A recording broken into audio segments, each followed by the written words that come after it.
पुराने जमाने की बात है, जब एक शहर में किशोरी लाल नाम का एक व्यापारी रहता था। वह व्यापारी बहुत ही धोखेबाज और चालाक था। अपनी चालाकियों और धोखाधड़ी से उसने बहुत सारा पैसा जमा कर लिया था। अपने अनाज के गोदाम में वह अनाज में मिलावट करता था। चावलों में कंकड़ और शक्कर में रेत मिलाकर बेचता था। इस वजह से शहर के लोगों का स्वास्थ्य खराब होने लगा था, लेकिन व्यापारी को इसकी बिल्कुल परवाह नहीं थी। जब यह बात लोगों में फैली तो वे व्यापारी की शिकायत करने के लिए राजा के पास गए। राजा ने जब यह सुना तो उसने व्यापारी के गोदाम पर छापा मरवाया, जहां से कई अनाज की बोरियां मिली जिनमें मिलावट थी। लेकिन व्यापारी को इसकी खबर पहले ही मिल चुकी थी और वह उसी रात अपनी पत्नी और 5 साल की बेटी को लेकर उस राज्य से भाग गया। भागते भागते जब वह एक जंगल में पहुंचा तो उसकी बेटी, जो बहुत छोटी थी, जोर जोर से रोने लगी। उसके रोने से व्यापारी को डर लगने लगा कि कहीं इस लड़की की वजह से वह पकड़ा न जाए। सैनिक उसकी आवाज सुनकर उस तक पहुंच सकते थे। व्यापारी ने अपनी पत्नी से कहा, इस बदनसीब लड़की को हमें यहीं जंगल में छोड़ना होगा। पत्नी ने पहले तो मना किया, लेकिन व्यापारी के बार बार कहने पर वह बच्ची को जंगल में छोड़ने को तैयार हो गई। तभी उनकी नजर एक संत की कुटिया पर पड़ी। उन्होंने सोचा कि क्यों न इस बच्ची को संत की कुटिया के बाहर छोड़ दें, क्योंकि संत अवश्य ही बच्ची को बचा लेंगे। ये सोचकर उन्होंने अपनी बेटी को वहीं छोड़ दिया और वहां से भाग गए। थोड़ी देर बाद संत को बच्ची की रोने की आवाज सुनाई दी। वे कुटिया से बाहर आए और देखा कि एक छोटी सी बच्ची रो रही है। संत को उस पर दया आ गई। उन्होंने सोचा कि इस घने जंगल में यह बच्ची कैसे आ गई।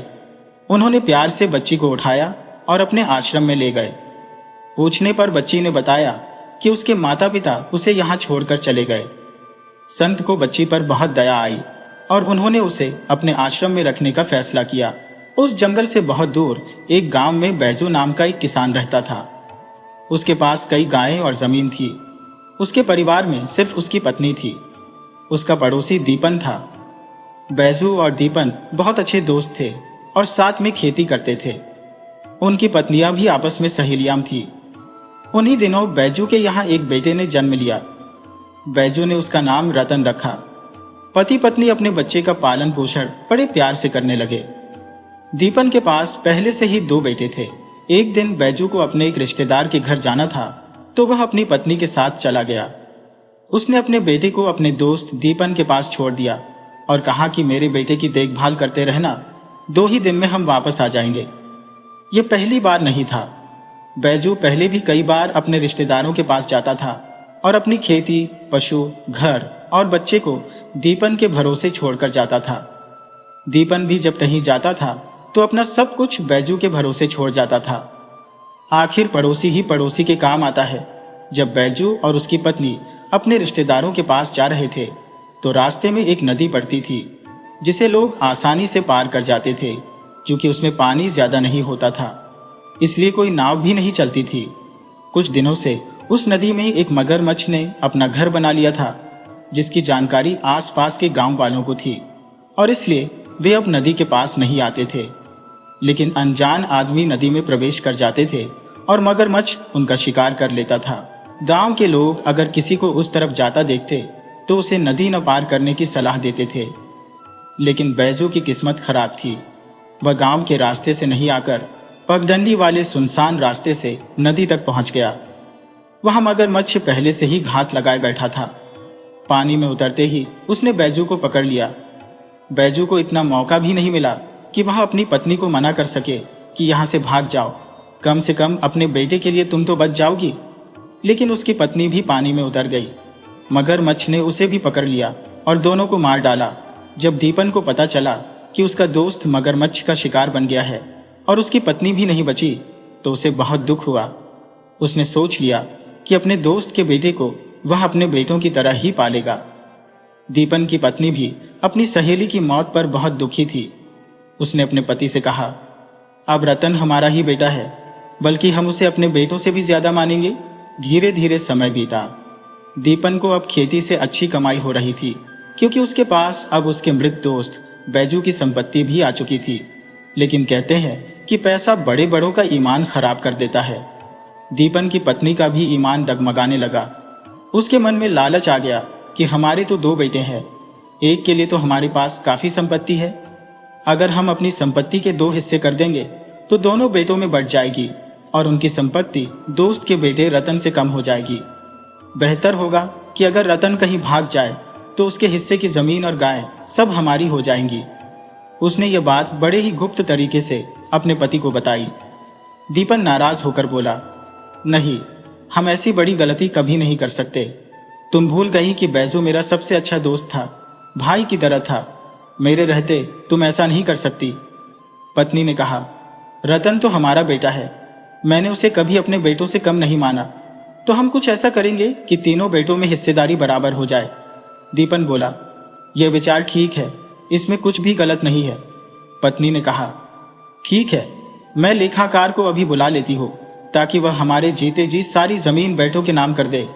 दीपन बोला, हाँ, तुम ऐसा कर सकती हो। लेखाकार जब गांव में आएगा तो तुम बेटों के नाम पर बराबर बराबर जमीन करवा देना। पत्नी तो सिर्फ पति की सहमति चाहती थी, उसे आगे क्या करना है वह तो उसने पहले ही सोच लिया था।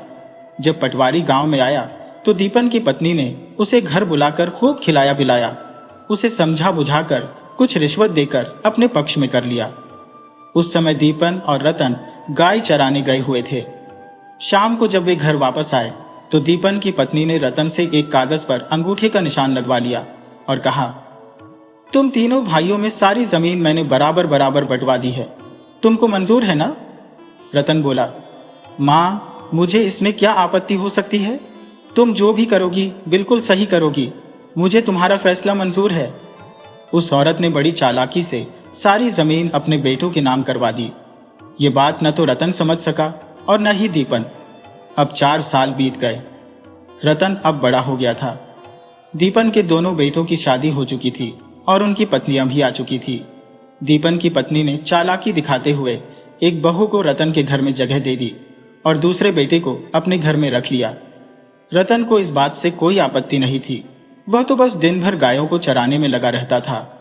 दीपन अब बूढ़ा हो चुका था और बीमारी के कारण एक दिन उसकी मृत्यु हो गई। रतन को इस बात का बहुत दुख हुआ, लेकिन दीपन के बेटों, बहुओं और पत्नी पर इसका कोई असर नहीं था। अब रतन अकेला ही गायों की देखभाल करने लगा। तब दीपन की पत्नी को लगा कि अब मौका आ गया है जब रतन को यहां से भगा देना चाहिए। एक दिन उसने रतन से कहा, अब तुम बड़े हो गए हो, हमारे सहारे पर तुम कितने दिन तक रहोगे? तुम्हें खुद अपने लिए कोई इंतजाम करना चाहिए। ज्यादा दिन तक हम तुम्हें अपने साथ नहीं रख सकते। रतन बोला, तुम लोगों को अगर मैं पसंद नहीं तो मेरा हिस्सा दे दो। वह औरत बोली, रतन, तुम्हारा इस घर में है ही क्या जो मैं तुम्हें दे दूं? तुम्हारे माता पिता तो बहुत पहले ही तुम्हारी सारी जमीन के पैसे हमसे ले चुके थे। वह तो हमारी अच्छाई है कि हमने तुम्हें पाल पोस कर इतना बड़ा कर दिया, किसी चीज की कोई कमी नहीं होने दी। तब रतन को 4 साल पहले की वह बात याद आई जब उसकी इस मुंह बोली मां ने उसके अंगूठे के निशान एक कागज पर ले लिए थे और अपने पति के सामने कहा था कि हमने तीनों बेटों में सारी जमीन बराबर हिस्सों में बांट दी है। लेकिन पिता के मरते ही वह अपना रंग बदलने लगी। रतन ने कहा, मां, तुम क्या कहना चाहती हो? साफ साफ कहो। मैंने बचपन से तुम्हारी हर बात मानी है, आज भी वही करूंगा जो तुम कहोगी। वह स्त्री बोली, एक बार कह तो दिया कि अपना इंतजाम कहीं और कर लो, कमाओ खाओ, बस यहां से चले जाओ। समझ लो कि तुम्हारा हमसे कोई रिश्ता नहीं है। रतन ने वहां से जाने के लिए एक पल भी नहीं लगाया और जंगल की तरफ निकल गया। जंगल वहां से काफी दूर था। रतन का अब रिश्तों से भरोसा उठ चुका था। उसने सोच लिया था कि वह इस दुनिया से अलग होकर जंगल में किसी संत के पास जाकर रहेगा, क्योंकि इस दुनिया का नकली चेहरा वह देख चुका था। उसे लोगों से नफरत होने लगी थी। चलते चलते वह जंगल के पास पहुंच गया। रात होने वाली थी और वहीं पर उसे उस संत की कुटिया दिखाई दी जहां सेठ की बेटी रहती थी। जब सेठ और उसकी पत्नी अपनी बेटी को छोड़कर गए थे तब वह मात्र 4 साल की थी और अब वह बड़ी हो चुकी थी। संत के आश्रम में पहुंचकर रतन ने वहां ठहरने की अनुमति मांगी। संत ने उसे रहने की इजाजत दे दी। आश्रम में कोई खास काम नहीं था, लेकिन कुछ दिनों से संत ने 2 गायें पाल रखी थी जिनके लिए एक देखभाल करने वाले की कमी थी। रतन को काम मिल गया। संत ने उसे काम बताते हुए कहा, आश्रम की सफाई, गाय की देखभाल, जंगल से लकड़ियां लाना, खोल इकट्ठा करना, ये सब तुम्हें करना होगा। रतन बोला, महात्मा जी, आप जो भी काम बताएंगे मैं वह सब करूंगा। इस तरह 2 साल बीत गए। आश्रम में सेठ की बेटी अब बड़ी हो चुकी थी। महात्मा जी को उसकी शादी की चिंता सताने लगी, लेकिन जंगल में उससे शादी करने के लिए कौन आता और महात्मा जी किसके पास जाते कि बेटी की शादी करनी है। उन्होंने अपने दिमाग में यह बात बैठा ली कि इस लड़की के लिए रतन एकदम सही लड़का रहेगा, लेकिन शादी के बाद उन्हें आश्रम छोड़ना पड़ेगा। अब वह लड़की को लेकर कहां जाएगा जिसके पास कुछ भी नहीं है। उसके लिए घर बसाना आसान नहीं होगा। इसकी व्यवस्था भी महात्मा जी को ही करनी थी। वह मन ही मन सोच रहे थे कि दोनों की शादी करवा दूंगा, लेकिन उन्हें किसी अच्छे मौके की तलाश थी। इधर रतन और वह लड़की भी एक दूसरे को मन ही मन में पसंद करने लगे थे। धीरे धीरे वह समय भी आ गया जब महात्मा जी ने अपना फैसला सुनाया और बोले, मैंने फैसला किया है कि तुम दोनों की शादी करवा दी जाएगी। यह सुनकर वे दोनों बहुत खुश हुए। महात्मा जी ने बताया कि शादी के बाद तुम दोनों को यह आश्रम छोड़कर जाना पड़ेगा। यह सुनते ही रतन उदास हो गया और बोला, महात्मा जी, फिर तो आप अपना फैसला बदल ही दीजिए, क्योंकि न तो मेरे पास कोई घर है न ठिकाना। फिर शादी करके मैं अपनी पत्नी को कहां लेकर जाऊंगा, उसके साथ कहां रहूंगा। महात्मा जी बोले, उसकी चिंता तुम क्यों करते हो? भगवान है ना, जिसने सबको जन्म दिया है, वही सबके रहने और खाने का इंतजाम भी कर देगा। राजा और गरीब सबका ख्याल वही रखते हैं। उन पर भरोसा रखकर चलते रहना, सब कुछ अच्छा होगा। अभी तुम अगले 15 दिन तक एक दूसरे को अच्छी तरह से जान लो, एक दूसरे के मन से मन मिला लो, उसके बाद ही तुम्हारी शादी की जाएगी। 15 दिनों के बाद उन्होंने शादी करने का फैसला लिया। उन्होंने सोचा कि महात्मा जी के मार्गदर्शन में शादी करके एक नई जिंदगी शुरू करनी चाहिए। 15 दिन के बाद दोनों की शादी करवा दी गई। शादी के बाद महात्मा जी ने उन्हें वहां से राजमहल जाने को कहा। जाते जाते महात्मा जी ने रतन को एक अंगूठी दी और बोले, यह कोई साधारण अंगूठी नहीं है, मैंने इसके अंदर अपनी सिद्धियों की शक्ति डाल दी है। तुम इससे जो भी चाहोगे वह पूरा होगा, लेकिन ध्यान रखना कि अपने फायदे के लिए इसका इस्तेमाल मत करना। इसका व्यापार शुरू मत कर देना, वही करना जिससे लोगों का भला हो, जन कल्याण हो। ये अंगूठी तुम्हारी हर इच्छा को पूरा करेगी, तुम्हें बड़ी से बड़ी मुसीबत से बचा लेगी। इस वक्त महल में रानी बीमार है। सभी डॉक्टर और वैद्य उसका इलाज करने में असफल रहे हैं। यहाँ तक कि रानी की हालत मरने जैसी हो गई है और सभी लोग उसके मरने का इंतजार कर रहे हैं। तुम दोनों पहले इस अंगूठी का इस्तेमाल करके रानी को ठीक करना और फिर आगे की मुसीबतों से तुम्हें खुद लड़ना पड़ेगा। वे दोनों महात्मा जी का आशीर्वाद लेकर राजमहल की तरफ निकल गए। राजमहल वहां से करीब 20 मील दूर था। दोनों को पैदल ही जाना था। शाम होते होते वे महल के दरवाजे पर पहुंचे। द्वारपालों ने उन्हें रोका तो उन्होंने राजा से मिलने की इच्छा जताई। द्वारपाल बोला, आज तो राजा से मिलने का समय खत्म हो गया है। वैसे भी राजा अभी किसी से नहीं मिल पाएंगे, क्योंकि उनकी रानी की तबीयत बहुत खराब है। इस वजह से वे काफी चिंतित और परेशान है। तुम दोनों 1 हफ्ते के बाद ही उनसे मिलो। रतन बोला, हम रानी का इलाज करने के लिए ही यहाँ आए हैं, कृपया आप हमें उनसे मिलवा दीजिए। द्वारपाल ने कहा, क्यों, राजा के गुस्से का शिकार होना चाहते हो? राजा डॉक्टरों पर काफी नाराज है। अभी तो वह इतने गुस्से में है कि जो भी रानी का इलाज करता है, अगर रानी ठीक नहीं हुई तो वह डॉक्टर को जिंदा जमीन में गड़वा देते हैं। रतन बोला, हम राजा के हर फैसले को मानने को तैयार है। जब हम यह उम्मीद लेकर आए हैं कि हम रानी को ठीक कर देंगे तो आपको क्या आपत्ति है? द्वारपाल उसी समय राजा के पास गया और बोला, महाराज, एक युवक और एक युवती आए हैं जो आपसे मिलना चाहते हैं। देखने में वे पति पत्नी लगते हैं। उनका कहना है कि वे रानी का इलाज कर सकते हैं और यह बात वे पूरे आत्मविश्वास के साथ कह रहे हैं। अगर आपकी इजाजत हो तो मैं उन्हें महल में लेकर आऊं। राजा ने कहा, क्योंकि वे दोनों पूरे आत्मविश्वास के साथ कहते हैं कि वे रानी को ठीक कर देंगे तो अवश्य ही वे ऐसा कर देंगे। जब वे दोनों राजा के सामने आए तो राजा ने उनका स्वागत किया और पूछा, आप दोनों कहां से आए हैं और आपको किसने बताया कि मेरी रानी बीमार है? रतन ने बताया, महाराज, हम जंगल से आए हैं। वहां एक महात्मा जी के आश्रम में हम रहते थे। उन्हीं ने हमारी शादी करवाई है और उन्हीं की आज्ञा से हम यहाँ आए हैं। अपना नया जीवन शुरू करने से पहले हम रानी साहिबा का इलाज करना चाहते हैं। महात्मा जी ने रानी के इलाज का पूरा तरीका हमें समझाकर भेजा है। आप हमें रानी के पास ले चलिए।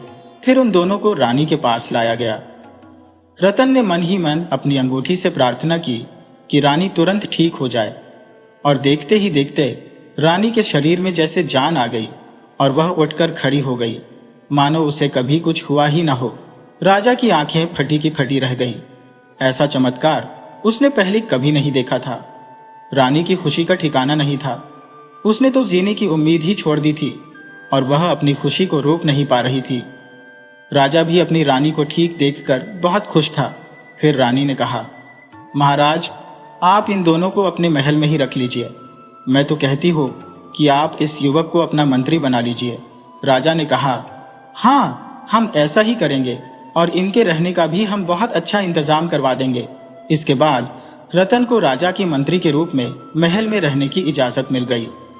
उसे रहने के लिए एक बहुत ही शानदार कमरा दे दिया गया।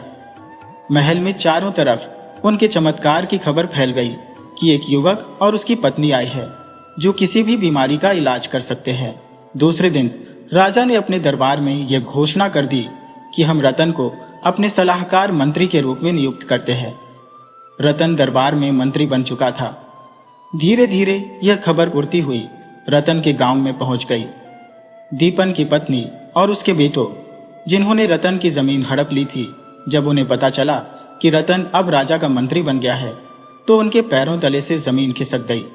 उन्हें लगा कि रतन किसी भी समय उन्हें गिरफ्तार करवा सकता है। वे डर के मारे उस राज्य को छोड़कर चले गए। वह लेखाकार, जिसने यह सब गड़बड़ की थी, वह भी देश छोड़कर भाग गया। वह सेठ, जो बचपन में अपनी बेटी को महात्मा जी की कुटिया के बाहर छोड़कर भाग गया था, जब वे आगे बढ़े तो जंगल में सेठानी को एक बाघ ने खा लिया। सेठ ने किसी तरह अपनी जान बचाई और वहां से भाग गया, क्योंकि सेठ के गुनाहों का घड़ा अब भर चुका था और उसका फल उसे मिलना शुरू हो गया था। उसका घर बार चला गया, उसकी बेटी गई और अब उसकी पत्नी की जान भी जा चुकी थी। लेकिन मन ही मन सेठ को इस बात का गुस्सा था कि यह सब राजा की वजह से हुआ है। वह राजा से बदला लेने का विचार बनाने लगा। बदले की आग में जलता हुआ वह पड़ोस के राज्य में जा पहुंचा, जहां उसकी मुलाकात एक तांत्रिक से हो गई। सेठ उस तांत्रिक के पास पूरे 12 साल तक रहा और इतने दिनों में उसने बहुत सी उल्टी सीधी शैतानी शक्तियां प्राप्त कर ली। अब वह राजा को इन शक्तियों का इस्तेमाल करके बर्बाद कर देना चाहता था, लेकिन उसे सही मौके की तलाश थी, क्योंकि उसे दरबार तक पहुंचने के लिए अभी तक कोई आदमी नहीं मिला था जो उसे राजा के सामने ला दे और वह राजा को मार दे। 12 वर्षों के बाद वह इस नतीजे पर पहुंचा कि उसे व्यापारी का वेश बनाकर राजा के सामने जाना चाहिए। उसने व्यापारी का रूप धारण किया और इस राजा के राज्य में प्रवेश कर गया। उसने बहुत ही अच्छी नस्ल के 2 घोड़े अपने पास रख लिए और उन घोड़ों के साथ वह एक रास्ते पर जा बैठा जिससे राजा गुजरता था। राजा की एक बुरी आदत थी कि जब भी उसे फुर्सत मिलती वह शिकार खेलने निकल जाता था। उस दिन जब राजा शिकार करने निकला तो उसने देखा कि रास्ते में एक व्यापारी है जो 2 बहुत ही सुंदर घोड़ों को लेकर बैठा है। राजा अपने आप को रोक नहीं सका। वह घोड़ों पर मोहित हो गया और व्यापारी के पास जाकर बोला, आप देखने में घोड़ों के व्यापारी लगते हैं। हाँ राजन, मैं घोड़ों का व्यापारी हूँ और मैं अच्छी नस्ल के घोड़े बेच रहा हूँ। राजा ने कहा, मुझे आपके घोड़े बहुत पसंद है। आप इन घोड़ों को लेकर मेरे दरबार में चलिए। दरबार पहुंचकर राजा ने घोड़ों की कीमत पूछी तो व्यापारी ने बताया, महाराज, मेरे एक घोड़े की कीमत 25,000 स्वर्ण मुद्राएं है।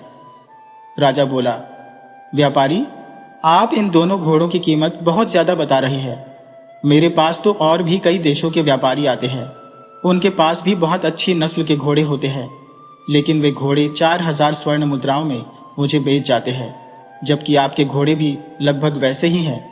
फिर इनकी कीमत इतनी ज्यादा क्यों है? व्यापारी बोला, महाराज, मैं आपके सवालों का जवाब दे सकता हूँ, परंतु आप वचन दीजिए कि मेरी बात का अगर आपको बुरा लगे तो मुझे माफ कर देंगे। राजा ने कहा, ठीक है, आप निडर होकर कहिए जो भी कहना चाहते हैं। तब व्यापारी ने बताया, महाराज, देखने में सभी इंसान भी एक जैसे होते हैं। एक भिखारी भी राजा से शरीर और बुद्धि में बराबर हो सकता है, मगर फिर भी वह राजा की बराबरी नहीं कर सकता। भिखारी भिखारी ही होता है और राजा राजा ही होता है। इसी तरह मेरे घोड़े उन व्यापारियों के घोड़ों से कई गुना बेहतर है। राजा ने कहा, मैं आपके तर्क से सहमत हूं। और फिर उसने 50,000 स्वर्ण मुद्राएं देकर वह दोनों घोड़े खरीद लिए। व्यापारी स्वर्ण मुद्राएं लेकर शहर से चला गया। राजा ने घोड़ों को अपने अस्तबल में बंधवा दिया। सुबह घोड़ों की देखभाल करने वाला नौकर भागता हुआ आया और राजा से बोला, महाराज, गजब हो गया। कल जो आप घोड़े लेकर आए थे वे दोनों अब गधे बन चुके हैं। राजा बोला, क्या बकते हो, ऐसा कैसे हो सकता है? नौकर बोला, महाराज, मेरे साथ चलिए और खुद देख लीजिए। राजा अस्तबल में गया तो घोड़ों की जगह 2 गधे बंधे हुए थे। राजा उस नौकर पर भड़क गया, तुम मुझे बेवकूफ बनाते हो? घोड़े बेचकर तुमने उनकी जगह गधे लाकर बांध दिए। तुम मुझे बेवकूफ बना रही हो, मेरे घोड़े वापस करो। नौकर बोला, महाराज, मेरी बात का विश्वास कीजिए, ये वही घोड़े हैं जो अब गधे बन चुके हैं। ये अवश्य ही उस व्यापारी की धोखेबाजी है, उसने आपको लूट लिया। महाराज बोले, चुप रहो, मैं तुम्हारी कोई बात नहीं सुनना चाहता। पूरे महल की आंखों में तुमने धूल झोंकी है। सभी जानते हैं कि मैंने कल तुम्हें 2 बेहतरीन घोड़े लाकर दिए थे और आज तुम मुझे बेवकूफ बना रहे हो। मेरे घोड़े तुमने बेच दिए। राजा ने मंत्री को आदेश दिया कि इस नौकर को जेल में डाल दिया जाए और उसे मार मार कर सारा राज उगलवाया जाए कि इसने मेरे घोड़ों को कहाँ छुपाया है। मंत्री ने उसी समय कोतवाल को बुलाकर उस नौकर को जेल में बंद करवा दिया। कोतवाल के सिपाहियों ने नौकर को खूब मारा पीटा, लेकिन वह हमेशा एक ही बात कहता रहा, मैंने घोड़े नहीं बेचे, ये वही घोड़े हैं जो अब गधे बन गए। जब सिपाही थक गए तो उसे वहीं छोड़कर बाहर आराम करने लगे। जेल में उस समय एक चोर भी बंद था। उसने नौकर से कहा, भाई, मैंने आज तक तुम्हारे जैसा चोर नहीं देखा। इतनी मार खाने के बाद भी तुमने सारा राज छुपा लिया। मैं तो जब भी पकड़ा जाता हूं तो वे सभी चोरियां भी मान लेता हो जो मैंने कभी की ही नहीं, जहां मैं कभी गया भी नहीं। ऐसा करने से मेरे 2 फायदे होते हैं, एक तो मैं पिटाई से बच जाता हूं और दूसरा, इससे हमारी चोरों की बिरादरी में मेरा और भी नाम हो जाता है। नौकर ने कहा, भाई, मैं कोई चोर नहीं हूं। सचमुच राजा के घोड़े गधे में बदल गए। चोर ने कहा, क्या तुम सबको बेवकूफ समझते हो? मेरी बात मानो तो तुम मान लो कि तुमने ही घोड़े बेचे हैं और उस व्यापारी को बेचे हैं जिससे महाराज ने घोड़े खरीदे थे। मगर उसने तुम्हें भी पैसे नहीं दिए तो तुम फांसी से बच जाओगे और राजा उस व्यापारी की खोज करने लगेगा और उसे पकड़ लेगा और उससे सारा पैसा बरामद हो जाएगा और तुम कुछ दिनों के बाद जेल से बाहर आ जाओगे। नौकर को लगा कि सचमुच इस चोर की बात बिल्कुल सही है। ये उल्टा जमाना है, सच बोलने वाला पिटाई खाता है और झूठ बोलने वाला बाहर निकल जाता है। जब मंत्री दोबारा नौकर के पास आया तो वह बोला, मंत्री जी, अब मैं आपसे कोई बात नहीं छुपाऊंगा। उन घोड़ों को वह घोड़ों का व्यापारी ही ले गया है जिसने राजा को उन्हें बेचा था, मगर मुझे भी वह धोखा दे गया है। उसने पैसे तो मुझे भी नहीं दिए और ये नगर छोड़कर कहीं भाग न जाए उससे पहले आप उसे गिरफ्तार कर लीजिए। मंत्री भागा भागा राजा के पास आया और बोला, महाराज, वह व्यापारी ही नौकर के साथ सौदा करके घोड़े लेकर भाग गया है। उसी समय एक नौकर दरबार में भागता हुआ आया और बोला, महाराज, गजब हो गया, अब वह गद्दे चूहे बन चुके हैं, चलकर देख लीजिए। राजा हैरान हुआ, वहां सचमुच चूहे थे। राजा को समझ में नहीं आ रहा था कि आखिर यह सब क्या हो रहा है। इसके बाद वह रतन और उसकी पत्नी के पास गया और उन्हें अपनी सारी समस्या बताई। राजा ने कहा, रतन, अब तुम ही कोई चमत्कार करके उन चूहों को फिर से घोड़े में बदल दो। रतन ने मन ही मन उस अंगूठी से प्रार्थना की कि वह उन चूहों को फिर से घोड़े में बदल दे और देखते ही देखते वे चूहे फिर से घोड़े बन गए। लेकिन यह क्या, राजा तो रतन पर खुश होने के बजाय उस पर नाराज हो गया। बोला, मैंने बेकार में ही उस नौकर को जेल में डलवा दिया। ये सब कुछ तो तुम्हारा ही किया धरा है।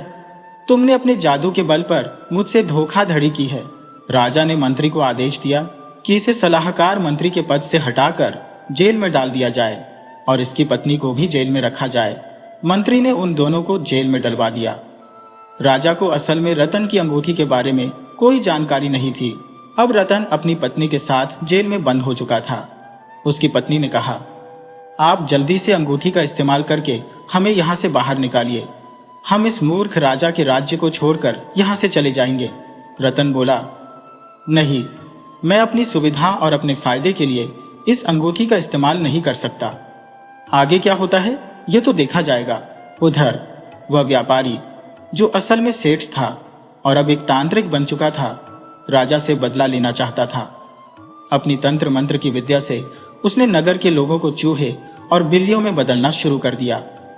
अब तो वह अपने असली तांत्रिक रूप में आ चुका था। नगर के कुछ लोग भागते हुए राजा के पास आए और बोले, महाराज, गजब हो गया।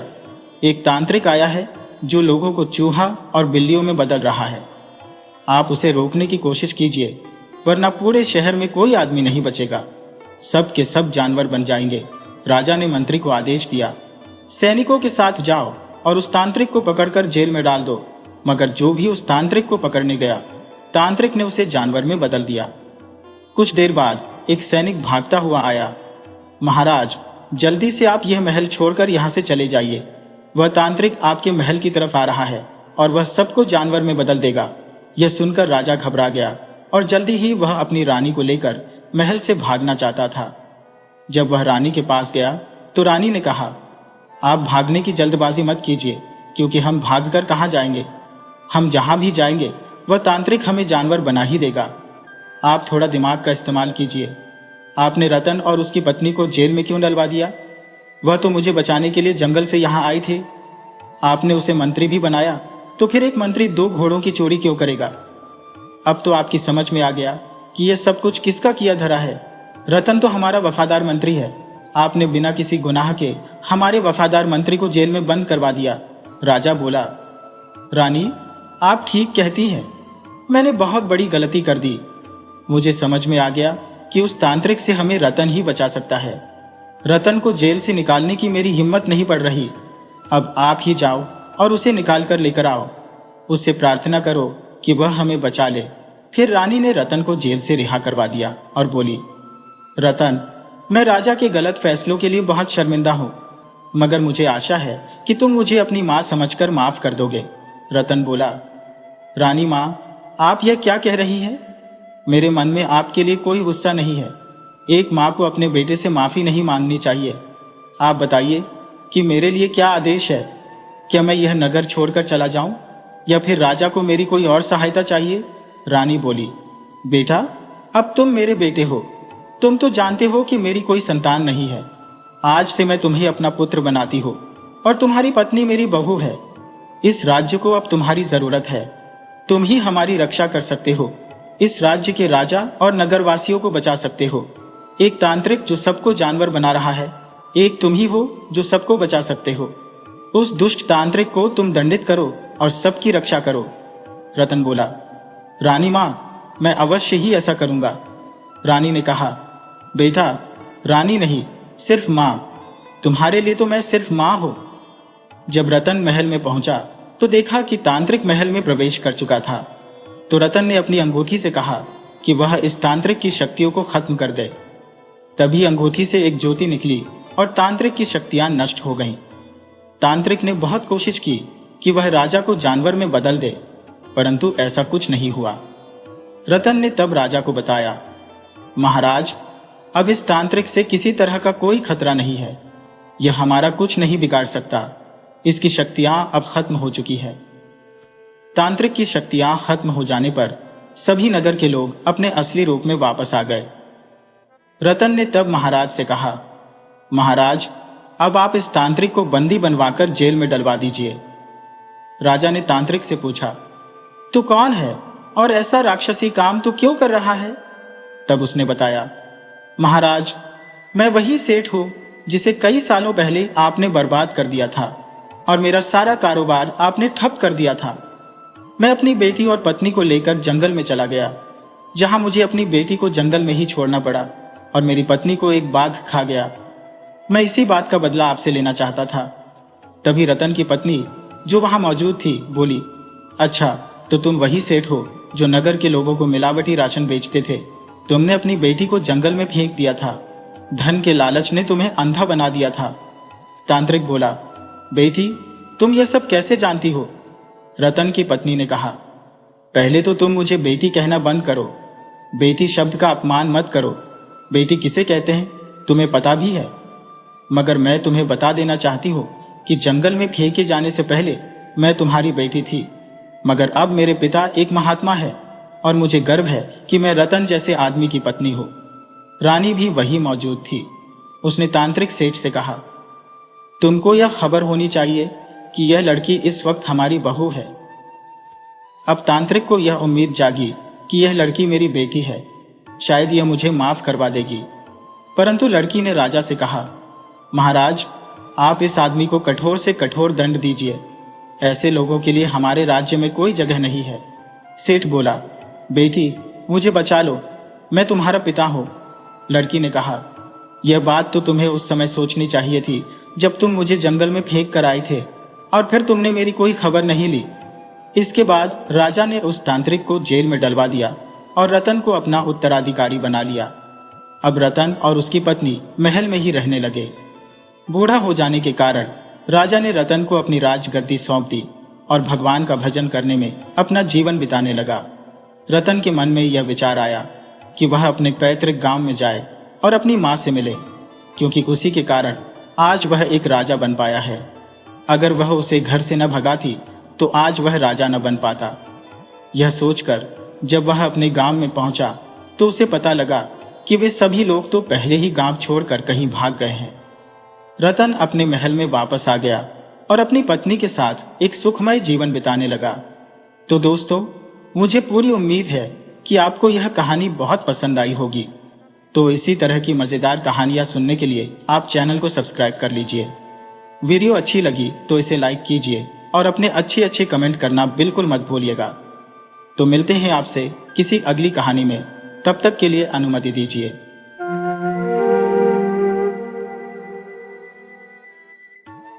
लड़के क्या अमीर के हों क्या गरीब के, विनोदशील हुआ ही करते हैं।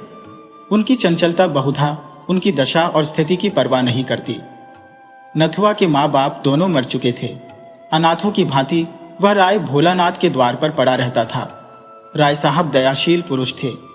कभी कभी एक आधा पैसा दे देते। खाने को भी घर में इतना जूठा बचता था कि ऐसे ऐसे कई अनाथ अफर सकते थे। पहनने को भी उनके लड़कों के उतारे मिल जाते थे। इसलिए नथुआ अनाथ होने पर भी दुखी नहीं था। राय साहब ने उसे एक ईसाई के पंजे से छुड़ाया था। इन्हें इसकी परवाह न हुई कि मिशन में उसकी शिक्षा होगी, आराम से रहेगा। उन्हें यह मंजूर था कि वह हिंदू रहे। अपने घर के जूठे भोजन को वह मिशन के भोजन से कहीं पवित्र समझते थे। उनके कमरों की सफाई मिशन की पाठशाला की पढ़ाई से कहीं बढ़कर थी।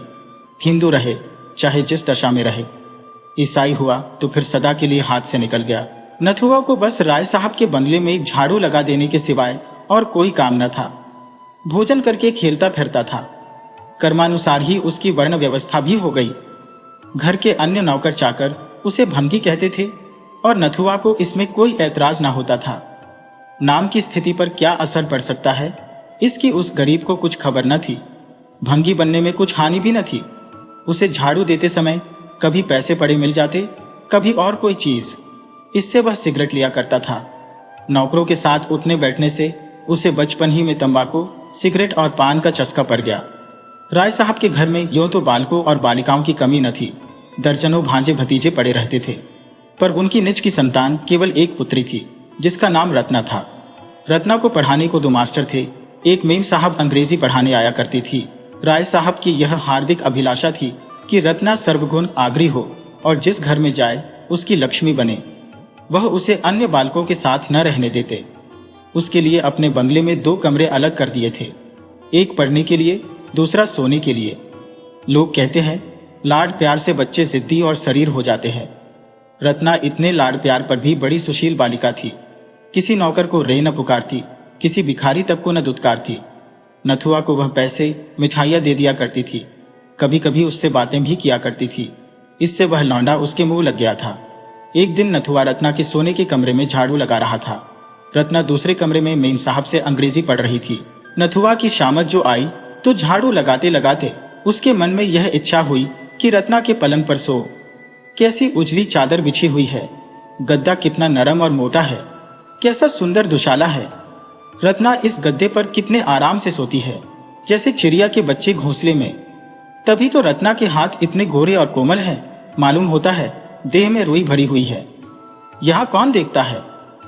यह सोचकर उसने पैर फर्श से पोंछे और चटपट पलंग पर आकर लेट गया और दुशाला ओढ़ लिया। गर्व और आनंद से उसका हृदय पुलकित हो गया। वह हमारे खुशी के 2-3 बार पलंग पर उछल पड़ा। उसे ऐसा मालूम हो रहा था मानो मैं रुई में लेटा हूं। जिधर करवट लेता था देह अंगुल भर नीचे धंस जाती थी। यह स्वर्गीय सुख मुझे कहाँ नसीब। मुझे भगवान ने राय साहब का बेटा क्यों न बनाया। सुख का अनुभव होते ही उसे अपनी दशा का वास्तविक ज्ञान हुआ और चित्त क्षुब्ध हो गया। एकाएक राय साहब किसी जरूरत से कमरे में आए तो नथुआ को रत्ना के पलंग पर लेटे देखा। मारे क्रोध के जल उठे। बोले, क्यों बेसुआर, तू यह क्या कर रहा है? नथुआ ऐसा घबराया मानो नदी में पैर फिसल पड़े हो। चारपाई से कूदकर अलग खड़ा हो गया और फिर झाड़ू हाथ में ले ली। राय साहब ने फिर पूछा, ये क्या कर रहा था बे? नथुआ, कुछ तो नहीं सरकार। राय साहब, अब तेरी इतनी हिम्मत हो गई है कि रत्ना की चारपाई पर सोए? नम कहराम कहीं का, लाना मेरा हंटर। हंटर मंगवाकर राय साहब ने नथुआ को खूब पीटा। बेचारा हाथ जोड़ता था, पैरों पड़ता था, मगर राय साहब का क्रोध शांत होने का नाम न लेता था। सब नौकर जमा हो गए और नथुआ के जले पर नमक छिड़कने लगे। राय साहब का क्रोध और भी बढ़ा। हंटर हाथ से फेंक कर ठोकरों से मारने लगे। रत्ना ने यह रोना सुना तो दौड़ी हुई आई और समाचार सुनकर बोली, दादाजी बेचारा मर जाएगा, अब इस पर दया कीजिए। राय साहब, मर जाएगा, उठवाकर फेंकवा दूंगा, इस बदमाशी का मजा तो मिल जाएगा। रत्ना, मेरी ही चारपाई थी ना, मैं उसे क्षमा करती हूं। राय साहब, जरा देखो तो अपनी चारपाई की गत, पाजी के बदन की मैल भर गई होगी। भला इसे सूझी क्या? क्यों बे, तुझे सूझी क्या? ये कर। राय साहब फिर लपके, मगर नथुआ आकर रत्ना के पीछे दुबक गया। इसके सिवा और कहीं शरण न थी। रत्ना ने रोक कर कहा, दादाजी, मेरे कहने से अब इसका अपराध क्षमा कीजिए। राय साहब, क्या कहती हो रत्ना, ऐसे अपराधी कहीं क्षमा किए जाते हैं? खैर, तुम्हारी कहने पर छोड़ देता हूं, नहीं तो आज जान लेकर छोड़ता। सुन बे नथुआ, अपना भला चाहता है तो फिर यहां ना आना, इसी दम निकल जा, सुअर नालायक। नथुआ प्राण छोड़कर भागा, पीछे फिरकर न देखा। सड़क पर पहुंचकर वह खड़ा हो गया। यहां राय साहब उसका कुछ नहीं कर सकते थे। यहां सब लोग उनकी मुंह देखी तो न कहेंगे, कोई तो कहेगा कि लड़का था, भूल ही हो गई तो क्या प्राण ले लीजिएगा। यहां मारे तो देखो, गाली देकर भागूंगा, फिर कौन मुझे पा सकता है। इस विचार से उसकी हिम्मत बंधी। बंगले की तरफ मुंह करके जोर से बोला, यहां आओ तो देखें, और फिर भागा कि कहीं राय साहब ने सुन न लिया हो। नथुआ थोड़ी ही दूर गया था कि रत्ना की मेम साहिबा अपने टमटम पर सवार आती हुई दिखाई दी। उसने समझा शायद मुझे पकड़ने आ रही है, फिर भागा, किंतु जब पैरों में दौड़ने की शक्ति न रही तो खड़ा हो गया। उसके मन ने कहा, वह मेरा क्या कर लेंगी, मैंने उनका कुछ बिगाड़ा है। एक क्षण में मेम साहिबा आ पहुंची और टमटम रोक कर बोली, नाथू, कहां जा रहे हो? नथुआ, कहीं नहीं। मेम, राय साहब के यहां फिर जाएगा तो वह मारेंगे। क्यों नहीं मेरे साथ चलता, मिशन में आराम से रह, आदमी हो जाएगा। नथुआ, किरस्तान तो न बनाओगी? मेम, किरस्तान क्या भंगी से भी बुरा है, पागल। नथुआ, न भैया, किरस्तान न बनूंगा। मेम, तेरा जी चाहे न बनना, कोई जबरदस्ती थोड़े ही बना देगा। नथुआ थोड़ी देर तक टमटम के साथ चला, पर उसके मन में संशय बना हुआ था। सहसा वह रुक गया। मेम साहिबा ने पूछा, क्यों, चलता क्यों नहीं? नथुआ, मैंने सुना है मिशन में जो कोई जाता है किरस्तान हो जाता है। मैं न जाऊंगा, आप झांसा देती हैं। मेम, अरे पागल, वहां तुझे पढ़ाया जाएगा, किसी की चाकरी न करनी पड़ेगी, शाम को खेलने को छुट्टी मिलेगी, कोट पतलून पहनने को मिलेगी, चल के 2-4 दिन देख तो ले। नथुआ ने इस प्रलोभन का उत्तर न दिया, एक गली से होकर भागा। जब टमटम दूर निकल गया तो वह निश्चिंत होकर सोचने लगा, जाऊं, कहीं कोई सिपाही पकड़कर थाने न ले जाए। मेरी बिरादरी के लोग तो वहां रहते हैं, क्या वह मुझे अपने घर रखेंगे? कौन बैठकर खाऊंगा, काम तो करूंगा। बस किसी को पीठ पर रहना चाहिए। आज कोई मेरी पीठ पर होता तो मजाल थी कि राय साहब मुझे यूं मारते। सारी बिरादरी जमा हो जाती, घेर लेती, घर की सफाई बंद हो जाती, कोई द्वार पर झाड़ू तक न लगाता, सारी राय साहबी निकल जाती। यह निश्चय करके वह घूमता फिरता भंगियों के मोहल्ले में पहुंचा। शाम हो गई थी। कई भंगी एक पेड़ के नीचे चटाइयों पर बैठे शहनाई और तबल बजा रहे थे। वह नित्य इसका अभ्यास करते थे। यह उनकी जीविका थी। गान विद्या की यहाँ जितनी छिछालेदर हुई है, उतनी और कहीं ना हुई होगी। नथुआ जाकर वहां खड़ा हो गया। उसे बहुत ध्यान से सुनते देखकर एक भंगी ने पूछा, कुछ गाता है? नथुआ, अभी तो नहीं गाता, पर सिखा दोगे तो गाने लगूंगा। भंगी, बहाना मत कर, बैठ, कुछ गाकर सुना। मालूम तो हो कि तेरे गला भी है या नहीं। गला ही ना होगा तो क्या कोई सिखाएगा? नथुआ मामूली बाजार के लड़कों की तरह कुछ न कुछ गाना जानता ही था। रास्ता चलता तो कुछ न कुछ गाने लगता था। तुरंत गाने लगा। उस्ताद ने सुना। जौहरी था, समझ गया ये कांच का टुकड़ा नहीं। बोला, कहाँ रहता है? नथुआ ने अपनी राम कहानी सुनाई। परिचय हो गया। उसे आश्रय मिल गया और विकास का वह अवसर मिल गया जिसने उसे भूमि से आकाश पर पहुंचा दिया। 3 साल उड़ गए। नथुआ के गाने की सारे शहर में धूम मच गई और वह केवल एक गुणी नहीं, सर्वगुणी था। गाना, शहनाई बजाना, पखावज, सारंगी, तंबूरा, सितार, सभी कलाओं में दक्ष हो गया। उस्तादों को भी उसकी चमत्कारिक बुद्धि पर आश्चर्य होता था। ऐसा मालूम होता था कि उसने पहले ही पढ़ी हुई विद्या दोहरा ली है। लोग 10-10 सालों तक सितार बजाना सीखते रहते हैं और नहीं आता। नथुआ को 1 महीने में उसके तारों का ज्ञान हो गया। ऐसे कितने ही रत्न पड़े हुए हैं जो किसी पारखी से भेंट न होने के कारण मिट्टी में मिल जाते हैं। संयोग से इन्हीं दिनों ग्वालियर में एक संगीत सम्मेलन हुआ। देश देशांतरों से संगीत के आचार्य निमंत्रित हुए। उस्ताद घोरे को भी न्योता मिला। नथुआ इन्हीं का शिष्य था। उस्ताद ग्वालियर चले तो नाथू को भी साथ लेते गए। 1 सप्ताह तक ग्वालियर में बड़ी धूमधाम रही। नाथूराम ने वहां खूब नाम कमाया। उसे सोने का तमगा इनाम मिला। ग्वालियर के संगीत विद्यालय के अध्यक्ष ने उस्ताद घोरे से आग्रह किया कि नाथूराम को संगीत विद्यालय में दाखिल करा दो। यहाँ संगीत के साथ उसकी शिक्षा भी हो जाएगी। घोरे को मानना पड़ा। नाथूराम भी राजी हो गया। नाथूराम ने 5 वर्षों में विद्यालय की सर्वोच्च उपाधि प्राप्त कर ली। इसके साथ साथ भाषा, गणित और विज्ञान में उसकी बुद्धि ने अपनी प्रखरता का परिचय दिया। अब वह समाज का भूषण था। कोई उससे न पूछता था कौन जाति हो। उसका रहन सहन, तौर तरीका अब गायकों का सा नहीं, शिक्षित समुदाय का सा था। अपने सम्मान की रक्षा के लिए वह ऊंचे वर्ण वालों का सा आचरण रखने लगा। मदिरा मांस त्याग दिया। नियमित रूप से संध्योपासना करने लगा। कोई कुलीन ब्राह्मण भी इतना आचार विचार न करता होगा। नाथूराम तो पहले ही उसका नाम हो चुका था।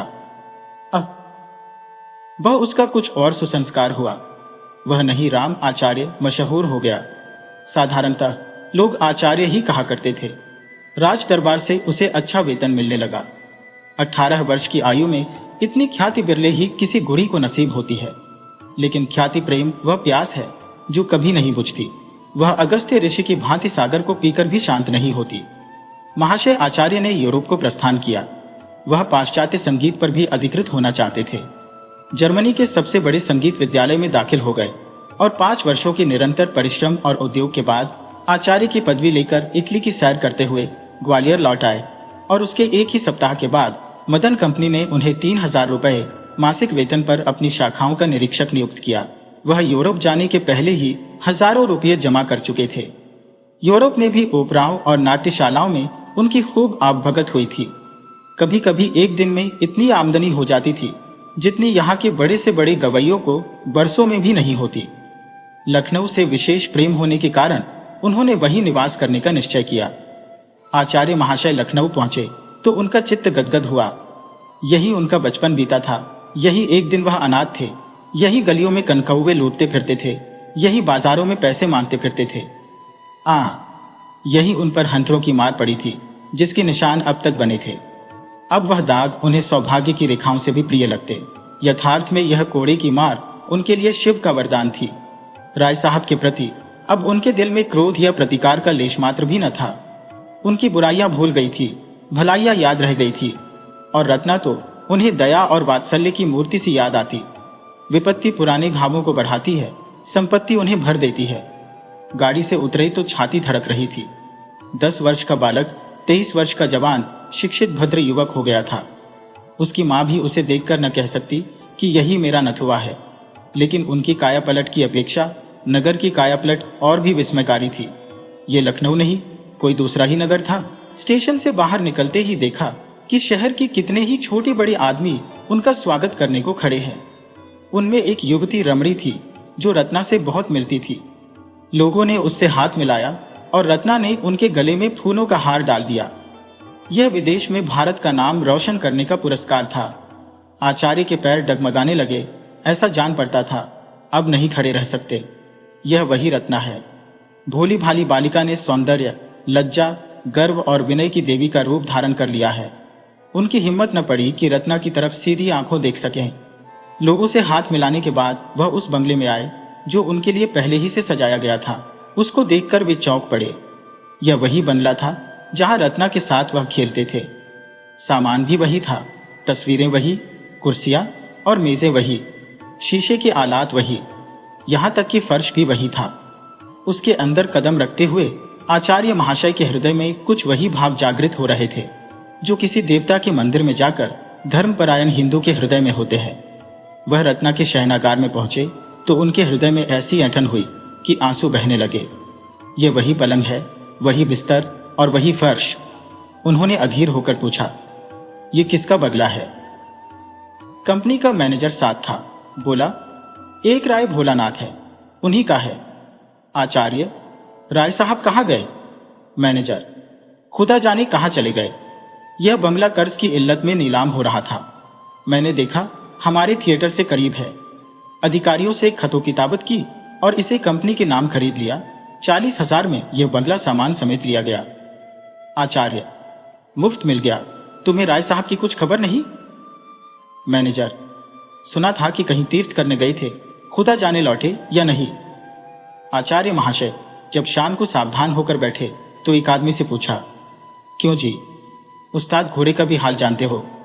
उनका नाम बहुत सुना है। आदमी ने सकरून भाव से कहा, खुदाबंद, उनका हाल कुछ न पूछिए। शराब पीकर घर आ रहे थे, रास्ते में बेहोश होकर सड़क पर गिर पड़े। उधर से एक मोटर लारी आ रही थी, ड्राइवर ने देखा नहीं, लारी उनके ऊपर से निकल गई। सुबह को लाश मिली। खुदाबंद, अपने फन में एक था, अब उसकी मौत से लखनऊ वीरान हो गया। अब ऐसा कोई नहीं रहा जिस पर लखनऊ को घमंड हो। नथुआ नाम के एक लड़के को उन्होंने कुछ सिखाया था और उससे हम लोगों को उम्मीद थी कि उस्ताद का नाम जिंदा रखेगा, पर वह यहाँ से ग्वालियर चला गया, फिर पता नहीं कि कहाँ गया। आचार्य महाशय के प्राण सूखे जाते थे कि अब बात खुली, अब खुली। दम रुका हुआ था, जैसे कोई तलवार लिए सिर पर खड़ा हो। बारे कुशल हुई, घड़ा चोट खाकर भी बच गया। आचार्य महाशय उस घर में रहते थे, किंतु उसी तरह जैसे कोई नई बहू अपने ससुराल में रहे। उनके हृदय से पुराने संस्कार न मिटते थे। उनकी आत्मा इस यथार्थ को स्वीकार न करती कि अब यह मेरा घर है। वह जोर से हंसते तो सहसा चौंक पड़ते।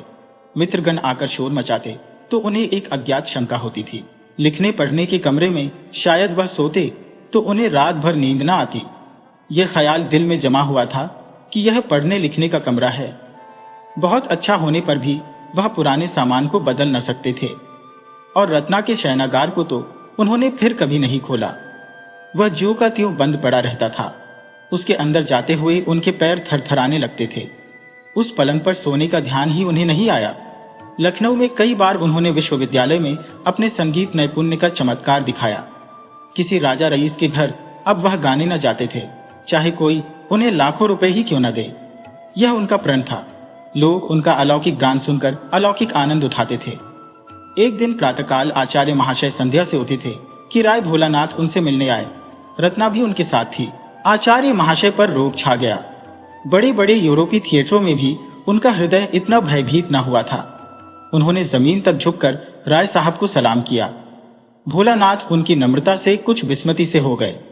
बहुत दिन हुए जब लोग उन्हें सलाम किया करते थे। अब तो जहां जाते थे हंसी उड़ाई जाती थी। रत्ना भी लज्जित हो गई। राय साहब ने कातर नेत्रों से इधर उधर देखकर कहा, आपको यह जगह तो पसंद आई होगी? आचार्य, जी हां, इससे उत्तम स्थान की तो मैं कल्पना ही नहीं कर सकता। भोलानाथ, ये मेरा ही बंगला है। मैंने ही इसे बनवाया और मैंने ही इसे बिगाड़ भी दिया। रत्ना ने झेंपते हुए कहा, दादाजी, इन बातों से क्या फायदा?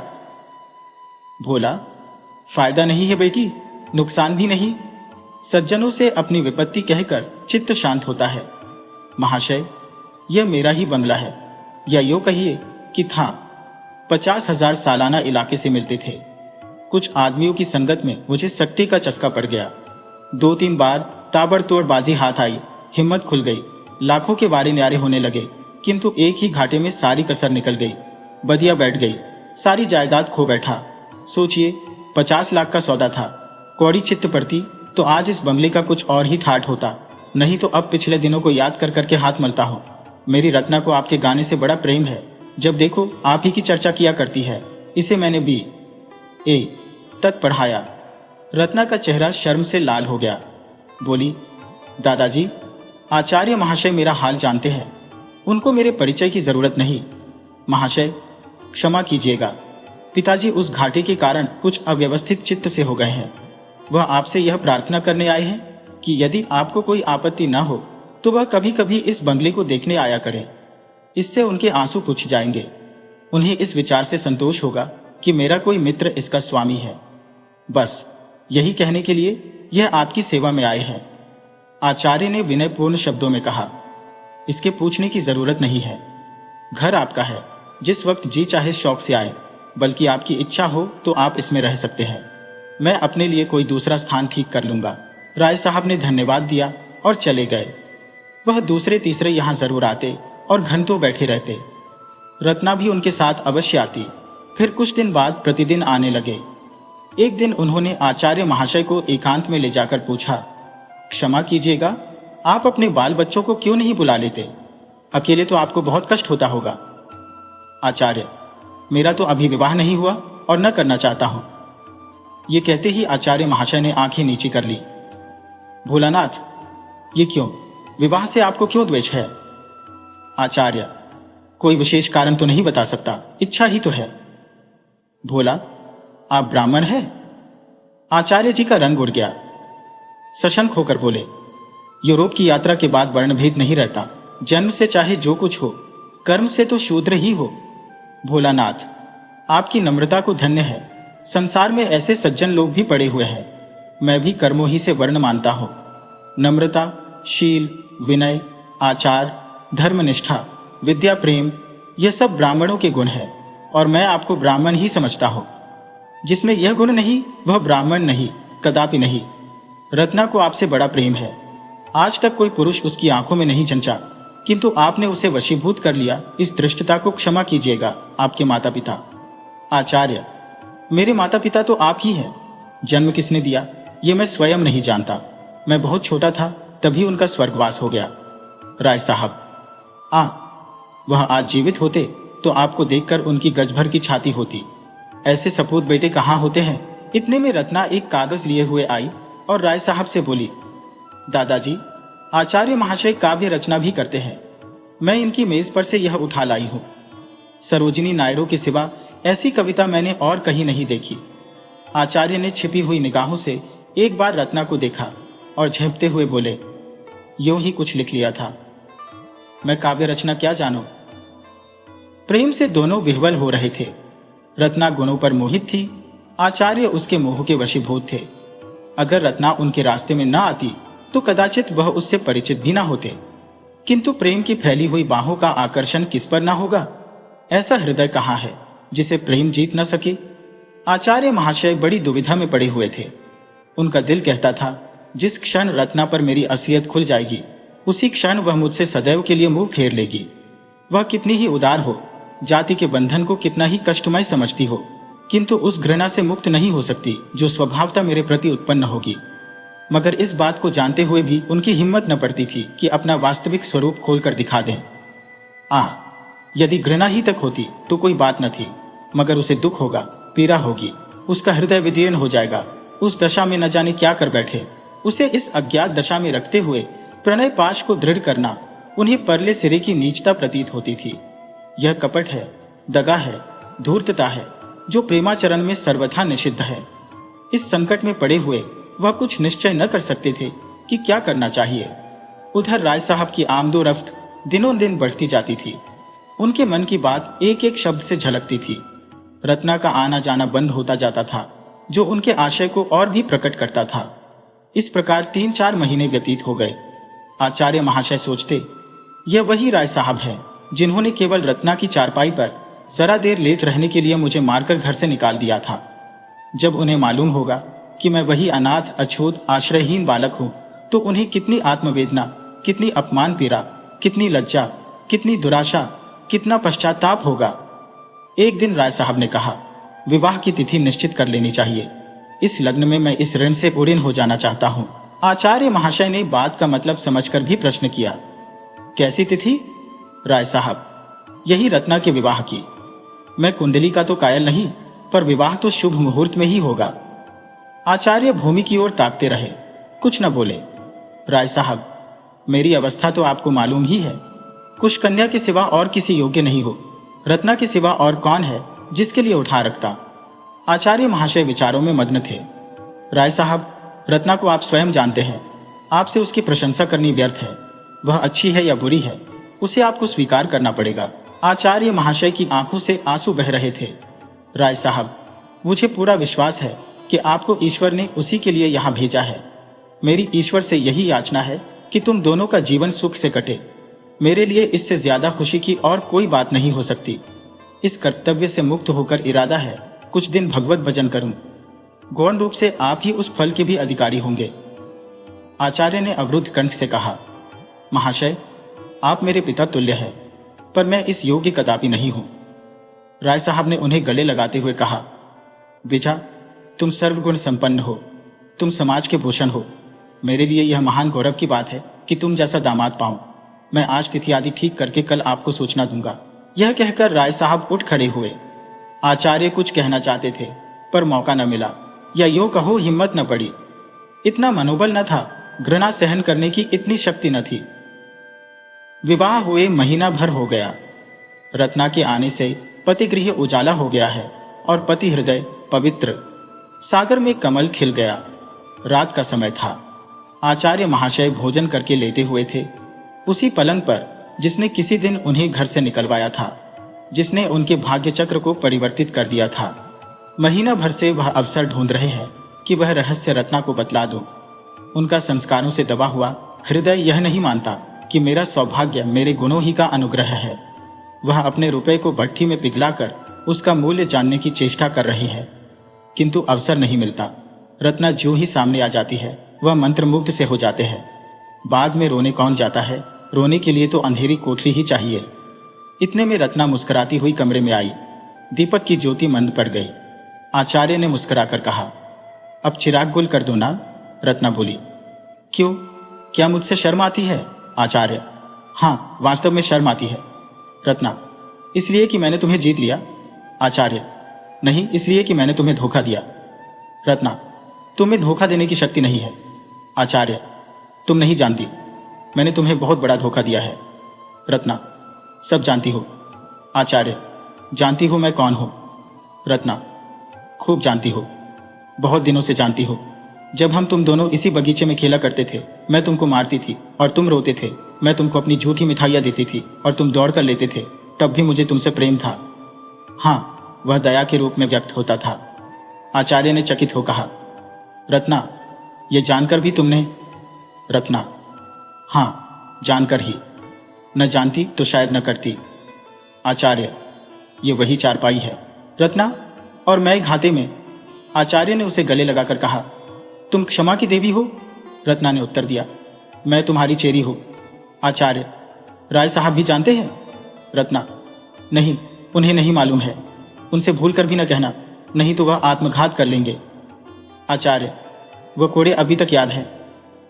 रत्ना, अब पिताजी के पास उसका प्रायश्चित्त करने के लिए कुछ नहीं रह गया। क्या अब भी तुम्हें संतोष नहीं हुआ?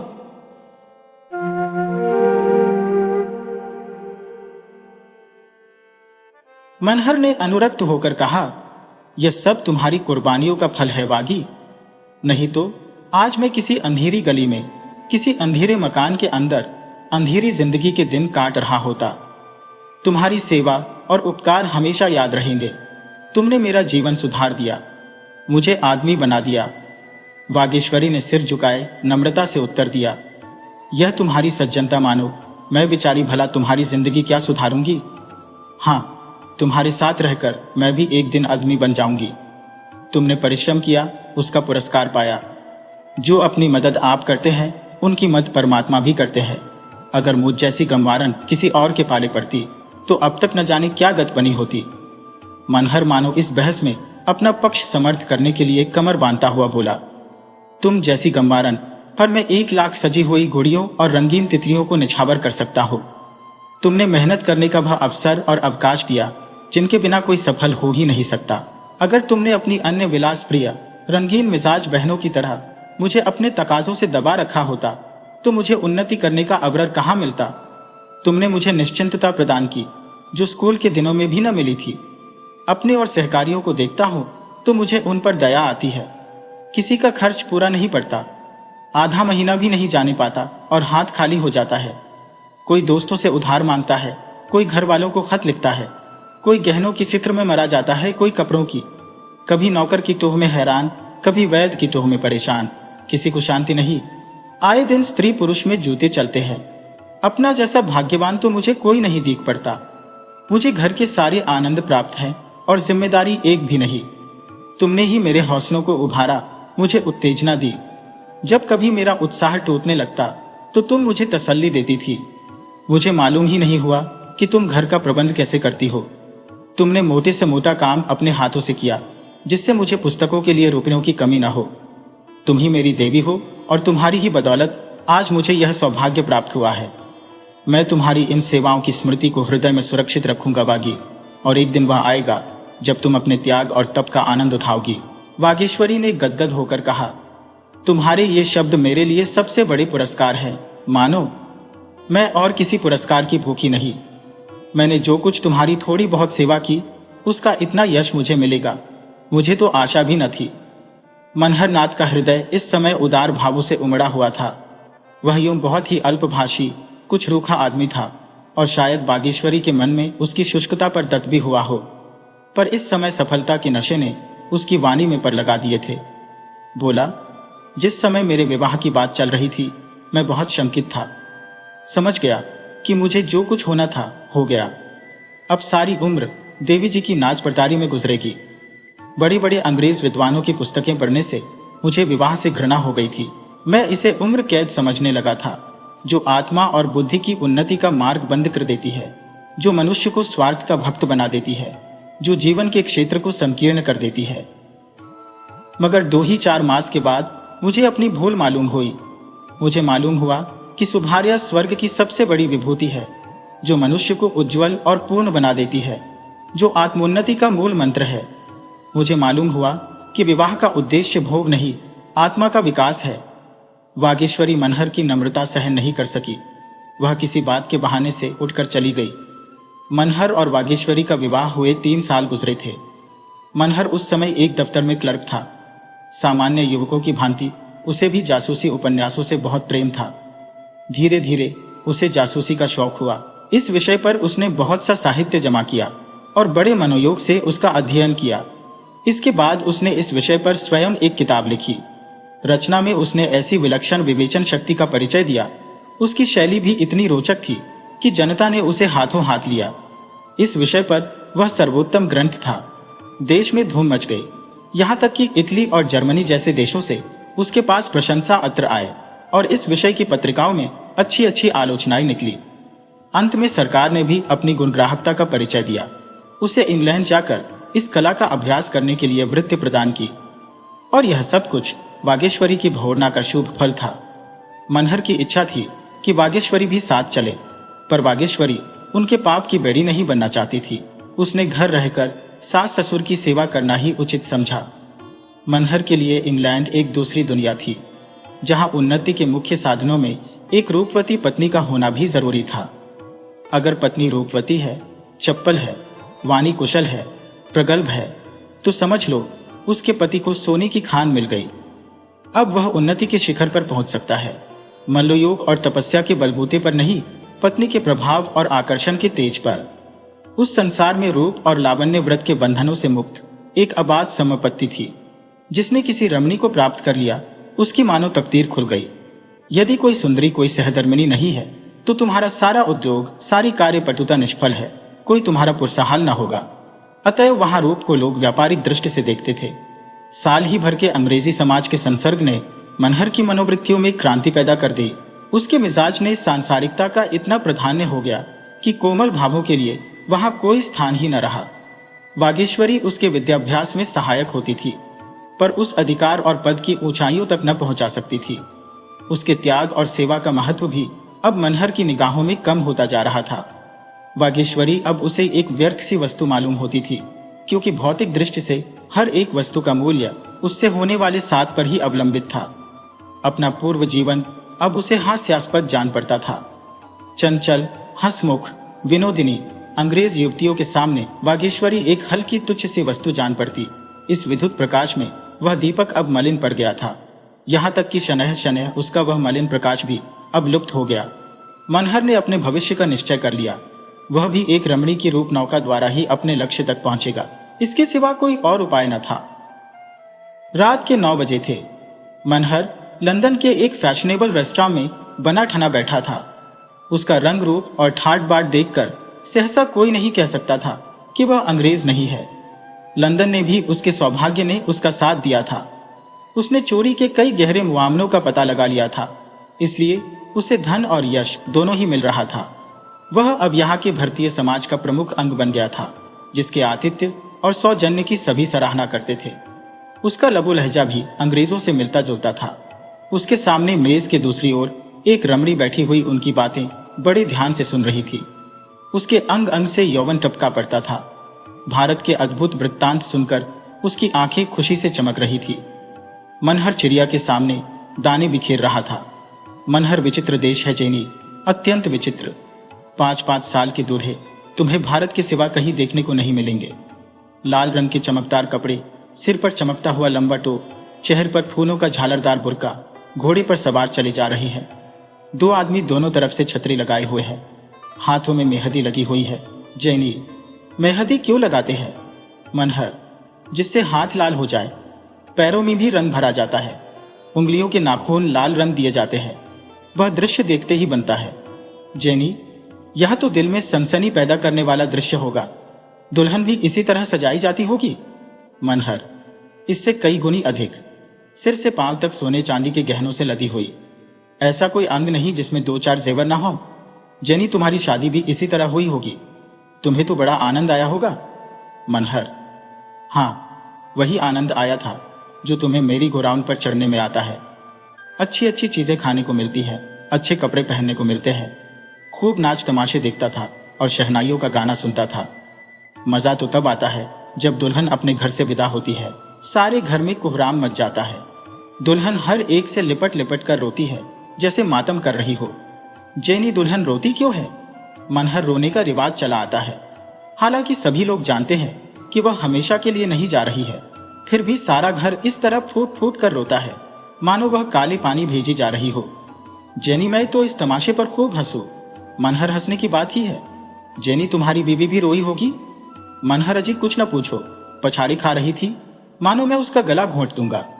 मेरी पालकी से निकलकर भागी जाती थी, पर मैंने जोर से पकड़कर अपनी बगल में बैठा लिया, तब मुझे दांत काटने दौड़ी। मिस जेनी ने जोर का कहका मारा और हंसी के साथ लौट गई। बोली, हारी बल, हारी बल। क्या अब भी दांत काटती है? मनहर, वाह, अब इस संसार में नहीं रही जेनी। मैं उससे खूब काम लेता था। मैं सोता था तो वो बदन में चंपी लगाती थी, मेरे सिर में तेल डालती थी, पंखा झलती थी। जेनी, मुझे तो विश्वास नहीं आता, बिल्कुल मूर्ख थी। मनहर, कुछ न पूछो। दिन को किसी के सामने मुझसे बोलती भी न थी, मगर मैं उसका पीछा करता रहता था। जेनी, ओ नाटी बॉय, तुम बड़े शरीफ हो। थी तो रूपवती। मनहर, हाँ, उसका मुंह तुम्हारे तलवों जैसा था। जेनी, नॉनसेंस, तुम ऐसी औरत के पीछे कभी न दौड़ते। मनहर, उस वक्त मैं भी मूर्ख था जेनी। जेनी, ऐसी मूर्ख लड़की से तुमने विवाह क्यों किया? मनहर, विवाह न करता तो माँ बाप जहर खा लेते। जेनी, वह तुम्हें प्यार कैसे करने लगी? मनहर, और करती क्या, मेरे सिवा दूसरा था ही कौन। घर से बाहर न निकलने पाती थी, मगर प्यार हम में से किसी को न था। वह मेरी आत्मा को और हृदय को संतुष्ट न कर सकती थी। जेनी, मुझे उन दिनों की याद आती है तो ऐसा मालूम होता है कि कोई भयंकर स्वप्न था। उफ, अगर वह स्त्री आज जीवित होती तो मैं किसी अंधेरे दफ्तर में बैठा कलम घिस रहा होता। इस देश में आकर मुझे यथार्थ ज्ञान हुआ कि संसार में स्त्री का क्या स्थान है, उसका क्या दायित्व है और जीवन उसके कारण कितना आनंदप्रद हो जाता है। और जिस दिन तुम्हारे दर्शन हुए वह तो मेरी जिंदगी का सबसे मुबारक दिन था। याद है तुम्हें वो दिन? तुम्हारी वह सूरत मेरी आंखों में अब भी फिर रही है। जेनी, अब मैं चली जाऊंगी। तुम मेरी खुशामद करने लगे। भारत के मजदूर दल सचिव थे लॉर्ड बार्बर और उनके प्राइवेट सेक्रेटरी थे मी कावर्ड। लॉर्ड बार्बर भारत के सच्चे मित्र समझे जाते थे। जब कंजर्वेटिव और लिबरल दलों का अधिकार था तो लॉर्ड बार्बर भारत की बड़े जोरों से वकालत करते थे। वह उन मंत्रियों पर ऐसे ऐसे कटाक्ष करते थे कि उन विचारों को कोई जवाब न सोचता था। एक बार वे हिंदुस्तान आए थे और यहाँ कांग्रेस में शरीक हुए थे। उस समय उनकी उदार वक्तताओं ने समस्त देश में आशा और उत्साह की एक लहर दौड़ा दी थी। कांग्रेस के जलसे के बाद वह जिस शहर में गए, जनता ने उनके रास्ते में आंखें बिछाई, उनकी गाड़ियां खींची, उन पर फूल बरसाए। चारों ओर से यही आवाज आती थी, यह है भारत का उद्धार करने वाला। लोगों को विश्वास हो गया कि भारत के सौभाग्य से अगर कभी लॉर्ड बार्बर को अधिकार प्राप्त हुआ तो वह दिन भारत के इतिहास में मुबारक होगा। लेकिन अधिकार पाते ही लॉर्ड बार्बर में एक विचित्र परिवर्तन हो गया। उनके सारे स्वभाव, उनकी उदारता, न्यायपरायणता, सहानुभूति, ये सभी अधिकार के भंवर में पड़ गए। और अब लॉर्ड बार्बर और उनके पूर्वाधिकार के व्यवहार में लेशमात्र भी अंतर न था। वह भी वही कर रहे थे जो उनके पहले के लोगों ने किया। वही दमन था, वही जातिगत अभिमान, वही कट्टरता, वही संकीर्णता। देवता अधिकार के सिंहासन पर पांव रखते ही अपना देवत्व खो बैठा था। अपने 2 साल के अधिकार काल में उन्होंने सैकड़ों ही अफसर नियुक्त किए थे, पर उनमें एक भी हिंदुस्तानी न था। भारतवासी निराश होकर उन्हें डाई हार्ड धन का उपासक और साम्राज्यवाद का पुजारी कहने लगे थे। ये खुला हुआ रहस्य था कि जो कुछ करते थे मी कावर्ड करते थे। हक यह था कि लॉर्ड बार्बर नीयत के जितने शेर थे, जितने दिल के कमजोर। हालांकि परिणाम दोनों दिशाओं में एक सा था। यह मी कावर्ड एक ही महापुरुष थे। उनकी उम्र 40 से अधिक गुजर चुकी थी, पर अभी तक उन्होंने विवाह नहीं किया था। शायद उनका ख्याल था कि राजनीति के क्षेत्र में रहकर वे विवाह का आनंद नहीं उठा सकते। वास्तव में नवीनता के मधुप थे। उन्हें नित्य नए विनोद और आकर्षण, नित्य नए विलास और उल्लास की टोह रहती थी। दूसरों के लगाए हुए बाग की सैर करके चित्त को प्रसन्न कर लेना इससे कहीं सरल था कि अपना बाग आप लगाएं और उसकी रक्षा और सजवट में अपना सिर खपाए। उनको व्यापारिक और व्यवहारिक दियाराजकी में यह लटका उससे कहीं आसान था। दोपहर का समय था। मियन कावर्ड नाश्ता करके सिगार पी रहे थे कि मिस जेनी रूस के आने की खबर हुई। उन्होंने तुरंत आईने के सामने खड़े होकर अपनी सूरत देखी। बिखरे बालों को संवारा, बहुमूल्य इत्र मला और मुख से स्वागत की साहस छवि दर्शाते हुए कमरे से निकलकर मिस रोज से हाथ मिलाया। जेनी ने कदम रखते ही कहा, अब मैं समझ गई कि क्यों कोई सुंदरी तुम्हारी बात नहीं पूछती। आप अपने वादों को पूरा करना नहीं जानते। मी कावर्ड ने जेनी के लिए कुर्सी खींचते हुए कहा, मुझे बहुत खेद है मिस रोज कि कल मैं अपना वादा न पूरा कर सका। प्राइवेट सेक्रेटरी का जीवन कुत्तों के जीवन से भी हेय है। बार बार चाहता था कि दफ्तर से उठूं, पर एक न एक काल ऐसा आ जाता था कि रुक जाना पड़ जाता था। मैं तुमसे क्षमा मांगता हूं। बाल में तुम्हें खूब आनंद आया होगा। जेनी, मैं तुम्हें तलाश करती रही। जब तुम न मिले तो मेरा जी खट्टा हो गया। मैं और किसी के साथ नहीं नाची। अगर तुम्हें नहीं जाना था तो मुझे निमंत्रण क्यों दिया था? कावर्ड ने जेनी को सिगार भेंट करते हुए कहा, तुम मुझे लज्जित कर रही हो? जेनी, मेरे लिए इससे ज्यादा खुशी की बात और क्या हो सकती थी कि तुम्हारे साथ नाचता। एक पुराना बैचलर होने पर भी मैं उस सुख की कल्पना कर सकता हूं। बस यही समझ लो कि तड़प तड़प कर रह जाता हूं। जेनी ने कठोर मुस्कान के साथ कहा, तुम इसी योग्य हो कि बैचलर बने रहो। यही तुम्हारी सजा है। कावर्ड ने अनुरक्त होकर उत्तर दिया, जेनी, तुम बड़ी कठोर हो। तुम ही क्या रमणियां सभी कठोर होती हैं? मैं कितनी ही परवशता दिखाऊं, तुम्हें विश्वास नहीं आएगा। मुझे यह अरमान ही रह गया कि कोई सुंदरी मेरे अनुराग और लगन का आदर करती। जेनी, तुम में अनुराग हो भी तो रमणियां ऐसे बहानेबाजों को मोह नहीं लगाती। कावर्ड फिर बहानेबाज कहा, मजबूर क्यों नहीं कहती? जेनी, मैं किसी को मजबूर नहीं मानती। मेरे लिए यह हर्ष और गौरव की बात नहीं हो सकती कि आपको जब अपने सरकारी, अर्ध सरकारी और गैर सरकारी कामों से अवकाश मिले तो आप मेरा मन रखने के लिए एक क्षण के लिए अपने कोमल चरणों को कष्ट दे। इसी कारण तुम अब तक झीक रहे हो। कावड़ ने गंभीर भाव से कहा, तुम मेरे साथ अन्याय कर रही हो जेनी। मरे अविवाहित रहने का क्या कारण है, ये कल तक मुझे खुद मालूम न था। कल आप ही आप मालूम हो गया। जेनी ने उसका परिहास करते हुए कहा, अच्छा, तो यह रहस्य आपको मालूम हो गया।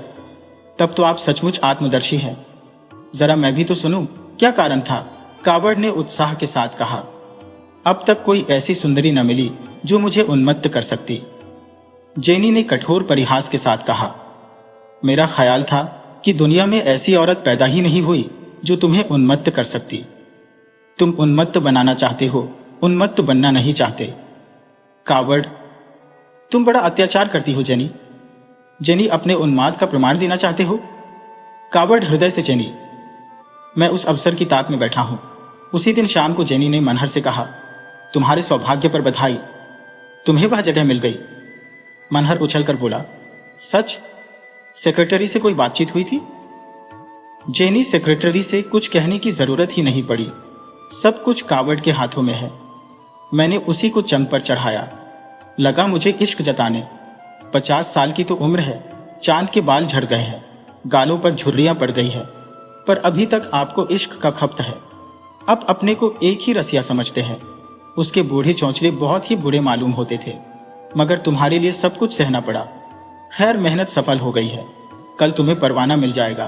अब सफर की तैयारी करनी चाहिए। मनहर ने गदगद होकर कहा, तुमने मुझ पर बड़ा एहसान किया है जेनी। मनहर को गुप्तचर विभाग में ऊंचा पद मिला। देश के राष्ट्रीय पत्रों ने उसकी तारीफों के पुल बांधे, उसकी तस्वीर छापी और राष्ट्र की ओर से उसे बधाई दी। वह पहला भारतीय था जिसे यह ऊंचा पद प्रदान किया गया था। ब्रिटिश सरकार ने सिद्ध कर दिया था कि उसकी न्याय बुद्धि जातीय अभिमान और द्वेष से उच्चतर है। मनहर और जेनी का विवाह इंग्लैंड में ही हो गया। हनीमून का महीना फ्रांस में गुजरा। वहां से दोनों हिंदुस्तान आए। मनहर का दफ्तर बंबई में था, वहीं दोनों एक होटल में रहने लगे। मनहर को गुप्त अभियोग की खोज के लिए अक्सर दौरे करने पड़ते थे, कभी कश्मीर, कभी मद्रास, कभी रंगून। जेनी इन यात्राओं में बराबर उसके साथ रहती। नित्य नए दृश्य थे, नए विनोद, नए उल्लास। उसकी नवीनता प्रिय प्रकृति के लिए आनंद का इससे अच्छा और क्या सामान हो सकता था। मनहर का रहन सहन तो विदेशी था ही, घर वालों से भी उसका संबंध विच्छेद हो गया था। वागेश्वरी के पत्रों का उत्तर देना तो दूर रहा, वह उन्हें खोलकर पढ़ता भी नहीं था। भारत में हमेशा उसे यह शंका बनी रहती थी कि कहीं घर वालों को उसका पता न चल जाए। जेनी से वह अपनी यथार्थ स्थिति को छुपाए रखना चाहता था। उसने घर वालों को आने की सूचना तक न दी थी। यहां तक कि वह हिंदुस्तानियों से बहुत कम मिलता था। उसके मित्र अधिकांश पुलिस और फौज के अफसर थे, वही उसके मेहमान होते। वाक चतुर जेनी सम्मोहन कला में सिद्धहस्त थी। पुरुषों के प्रेम से खेलना उसकी सबसे अमोदमय क्रीड़ा थी। जलाती थी, रिझाती थी, और मनहर भी उसकी कपटलीला का शिकार बना रहता था। उसे वह हमेशा भूल भुलैया में रखती, कभी इतना निकट कि छाती पर सवार, न कभी इतना दूर कि योजन का अंतर, कभी निष्ठुर और कठोर और कभी प्रेम विह्वल और व्यग्र।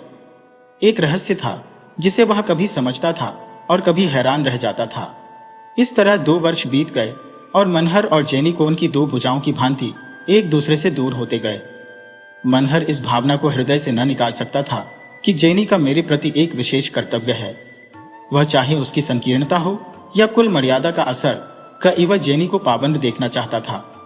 उसकी स्वच्छंद वृत्ति उसे लज्जास्पद मालूम होती थी। वह भूल जाता था कि जेनी से उसके संपर्क का आरंभ ही स्वार्थ पर अवलंबित था। शायद उसने समझा था कि समय के साथ जेनी को अपने कर्तव्यों का ज्ञान हो जाएगा। हालांकि उसे मालूम होना चाहिए था कि टेढ़ी बुनियाद पर बना हुआ भवन जल्द या देर से भूमिस्थ होकर ही रहेगा, और ऊंचाई के साथ उसकी शंका और भी बढ़ती जाती थी। इसके विपरीत जेनी का व्यवहार परिस्थिति के बिल्कुल अनुकूल था। उसने मनहर को विनोदमय तथा विलासमय जीवन का एक साधन समझा था, और उसी विचार पर वह अब तक स्थित थी। इस व्यक्ति को वह मन में पति का स्थान नहीं दे सकती थी। पाषाण प्रतिमा को वह अपना देवता न बना सकती थी। पत्नी बनना उसके जीवन का स्वप्न न था, इसलिए वह मनहर के प्रति अपने किसी कर्तव्य को स्वीकार नहीं करती थी। अगर मनहर अपनी गाड़ी कमाई उसके चरणों पर अर्पित करता था तो कोई एहसान न करता था। मनहर उसका बनाया हुआ पुतला, उसी का लगाया हुआ वृक्ष था। उसकी छाया और उसके फल का भोग करना वह अपना अधिकार समझती थी। मनोमालिन्य बढ़ता गया। आखिर मनहर ने उसके साथ दावतों और जलसों पर जाना छोड़ दिया। पर जैनी पूर्ववत सैर करने जाती, मित्रों से मिलती, दावतें करती और दावतों में शरीक होती। मनहर के साथ न जाने से उसे लेशमात्र भी दुख या निराशा नहीं होती थी, बल्कि वह शायद उसकी उदासीनता पर और प्रसन्न होती थी। मनहर इस मानसिक व्यथा को शराब के नशे में डुबोने का उद्योग करता। पीना तो उसने इंग्लैंड में ही शुरू कर दिया था, पर अब उसकी मात्रा बहुत बढ़ गई थी। वहां स्फूर्ति और आनंद के लिए पीता था, यहां स्फूर्ति और आनंद को मिटाने के लिए। वह दिन दिन दुर्बल होता जाता था। वह जानता था कि शराब मुझे पिए जा रही है, पर उसके जीवन का यही एक अवलंब रह गया था। गर्मियों के दिन थे। मनहर एक मामले की जांच करने के लिए लखनऊ में डेरा डाले हुए था। मामला बहुत संगीन था। उसे सिर उठाने की फुर्सत न मिलती थी। स्वास्थ्य भी बहुत खराब हो चला था, पर जेनी अपने सैर सपाटे में मग्न थी। आखिर उसने एक दिन कहा, मैं नैनीताल जा रही हूं, यहां की गर्मी मुझसे सही नहीं जाती। मनहर ने लाल लाल आंखें निकालकर कहा, नैनीताल में क्या काम है? वह आज अपना अधिकार दिखाने पर तुल गया। जेनी भी उसके अधिकार की उपेक्षा करने पर तुली हुई थी। बोली, यहां कोई सोसाइटी नहीं, सारा लखनऊ पहाड़ों पर चला गया है। मनहर ने जैसे म्यान से तलवार निकालकर कहा, जब तक मैं यहां हूं तुम्हें कहीं जाने का अधिकार नहीं है। तुम्हारी शादी मेरे साथ हुई है, सोसाइटी के साथ नहीं। फिर तुम साफ देख रही हो मैं बीमार हूं, तिस पर भी तुम अपनी विलास प्रवृत्ति को रोक नहीं सकती। मुझे तुमसे ऐसी आशा नहीं थी जेनी, मैं तुमको शरीफ समझता था। मुझे स्वप्न में भी गुमान न था कि तुम मेरे साथ ऐसी बेवफाई करोगी। जेनी ने अविचलित भाव से कहा, तो क्या तुम समझते थे मैं भी तुम्हारी हिंदुस्तानी स्त्री की तरह तुम्हारी लौंडी बनकर रहूंगी और तुम्हारी तलवे सहलाऊंगी? मैं तुम्हें इतना नादान नहीं समझती। अगर तुम्हें हमारी अंग्रेज सभ्यता की इतनी सी बात नहीं मालूम, तो अब मालूम कर लो कि अंग्रेज स्त्री अपनी रुचि के सिवा और किसी की पाबंद नहीं। तुमने मुझसे विवाह इसलिए किया था कि मेरी सहायता से तुम्हें सम्मान और पद प्राप्त हो। सभी पुरुष ऐसा करते हैं और तुमने भी वैसा ही किया। मैं इसके लिए तुम्हें बुरा नहीं कहती, लेकिन जब तुम्हारा वह उद्देश्य पूरा हो गया जिसके लिए तुमने मुझसे विवाह किया था, तो तुम मुझसे अधिक आशा क्यों रखते हो? तुम हिंदुस्तानी हो, अंग्रेज नहीं हो सकते। मैं अंग्रेज हूं, हिंदुस्तानी नहीं हो सकती। इसलिए हम में से किसी को अधिकार नहीं है कि वह दूसरों को अपनी मर्जी का गुलाम बनाने की चेष्टा करे। मनहर हतबुद्धि सा बैठा सुनता रहा। एक एक शब्द विष की घूंट की भांति उसके कंठ के नीचे उतर रहा था। कितना कठोर सत्य था। पद लालसा के इस प्रचंड आवेग में, विलास तृष्णा के उस अदम्य प्रवाह में वह भूल गया था कि जीवन में कोई ऐसा तत्व भी है जिसके सामने पद और विलास कांच के खिलौनों से अधिक मूल्य नहीं रखते। वह विस्मृत सत्य इस समय अपने दारुण विलाप से उसकी मदमग्न चेतना को तड़पाने लगा। शाम को जेनी नैनीताल चली गई। मनहर ने उसकी ओर आंखें उठाकर भी नहीं देखा। 3 दिन तक मनहर घर से न निकला। जीवन के 5-6 वर्षों में उसने जितने रत्न संचित किए थे, जिन पर वह गर्व करता था, जिन्हें पाकर वह अपने को धन्य समझता था, अब परीक्षा की कसौटी पर जाकर नकली सिद्ध हो रहे थे। उसकी अपमानित, ग्लानित, पराजित आत्मा एकांत रोदन के सिवा और कोई त्राण न पाती थी। अपनी टूटी झोपड़ी को छोड़कर वह जिस जिस सुनहले कलश वाले भवन की ओर लपका था, वह मरीचिका मात्र थी, और उसे अब फिर अपनी टूटी झोपड़ी याद आई, जहां उसने शांतिम प्रेम और आशीर्वाद की सुधा पी थी। यह सारा आडंबर उसे काट खाने लगा। उस सरल शीतल स्नेह के सामने यह सारी विभूतियां उसे तुच्छ सी जंचने लगी। तीसरे दिन वह भीषण संकल्प करके उठा और 2 पत्र लिखे। एक तो अपने पद से इस्तीफा था और दूसरा जेनी से अंतिम विदा की सूचना। इस्तीफे में उसने लिखा, मेरा स्वास्थ्य नष्ट हो गया है और मैं इस भार को नहीं संभाल सकता। जेनी के पत्र में उसने लिखा, हम और तुम दोनों ने भूल की है और हमें जल्द से जल्द उस भूल को सुधार लेना चाहिए। मैं तुम्हें सारे बंधनों से मुक्त करता हूं, तुम भी मुझे मुक्त कर दो। मेरा तुमसे कोई संबंध नहीं है। अपराध न तुम्हारा है न मेरा। समझ का फिर तुम्हें भी था और मुझे भी। मैंने अपने पद से इस्तीफा दे दिया है और अब तुम्हारा मुझ पर कोई एहसान नहीं रहा। मेरे पास जो कुछ है वह तुम्हारा है, वह सब मैं छोड़े जाता हूं। मैं तो निमित्त मात्र था, स्वामिनी तुम थी। उस सभ्यता को दूर से ही सलाम है जो विनोद और विलास के सामने किसी बंधन को स्वीकार नहीं करती। उसने खुद जाकर दोनों की रजिस्ट्री कराई और उत्तर का इंतजार किए बिना ही वहां से चलने को तैयार हो गया। जैनी ने जब मनहर का पत्र पाकर पढ़ा तो मुस्कुराई। उसे मनहर की इच्छा पर शासन करने का ऐसा अभ्यास पड़ गया था कि पत्र से उसे जरा भी घबराहट नहीं हुई। उसे विश्वास था कि 2-4 दिन चिकनी चुपड़ी बातें करके वह उसे फिर वशीभूत कर लेगी। अगर मनहर की इच्छा केवल धमकी देनी न होती, उसके दिल पर चोट लगी होती, तो वह अब तक यहाँ न होता। कब का यह स्थान छोड़ चुका होता। उसका यहाँ रहना ही बता रहा है कि वह केवल बंदर घुटकी दे रहा है। जैनी ने स्थिर चित्त होकर कपड़े बदले और तब इस तरह मनहर के कमरे में आई मानो कोई अभिनय करने स्टेज पर आई हो। मनहर उसे देखते ही ठट्ठा मारकर हंसा। जैनी सहम कर पीछे हट गई। इस हंसी में क्रोध का प्रतिकार न था, उसमें उन्माद भरा हुआ था। मनहर के सामने मेज पर बोतल और गिलास रखा हुआ था। एक दिन में उसने न जाने कितनी शराब पी ली थी। उसकी आंखों से जैसे रक्त उबला पड़ता था। जैनी ने समीप आकर उसके कंधे पर हाथ रखा और बोली, क्या रात भर पीते ही रहोगे? चलो आराम से लेटो, रात ज्यादा हो गई है। घंटों से बैठी तुम्हारा इंतजार कर रही हूं। तुम इतने निष्ठुर तो कभी नहीं थे। मनहर खोया हुआ सा बोला, तुम कब आ गई वागी? देखो मैं कब से तुम्हें पुकार रहा हूं। चलो आज सैर कराए, उसी नदी के किनारे। तुम वही अपना प्यारा गीत सुनाना जिसे सुनकर मैं पागल हो जाता था। क्या कहती हो, मैं बेमुरव्वत हूं? यह तुम्हारा अन्याय है वागी। मैं कसम खाकर कहता हूं, ऐसा एक दिन भी नहीं गुजरा जब तुम्हारी याद ने मुझे न रुलाया हो। जेनी ने उसका कंधा हिलाकर कहा, तुम ये क्या उल जलूल बक रहे हो? वागी यहां कहां है? मनहर ने उसकी ओर देखकर अपरिचित भाव से कुछ कहा, फिर जोर से हंसकर बोला, मैं यह न मानूंगा वागी, तुम्हें मेरे साथ चलना होगा। वहां मैं तुम्हारे लिए एक फूलों की एक माला बनाऊंगा। जेनी ने समझ यह शराब बहुत पी गए हैं, बकझक कर रहे हैं, इनसे इस वक्त कुछ भी बात करना व्यर्थ है। चुपके से कमरे के बाहर चली गई। उसे जरा सी शंका हुई थी, यहां उसका मूलोच्छेद हो गया। जिस आदमी का वाणी पर अधिकार नहीं, वह इच्छा पर क्या अधिकार रख सकता है? उस घड़ी से मनहर को घर वालों की रट लग गई। कभी वागेश्वरी को पुकारता, कभी अम्मा को, कभी दादा को। उसकी आत्मा अतीत में विचरती रहती, उस अतीत में जब जेनी ने काली छाया की भांति प्रवेश नहीं किया था और वागेश्वरी अपने सरल व्रत से उसके जीवन में प्रकाश फैलाती थी।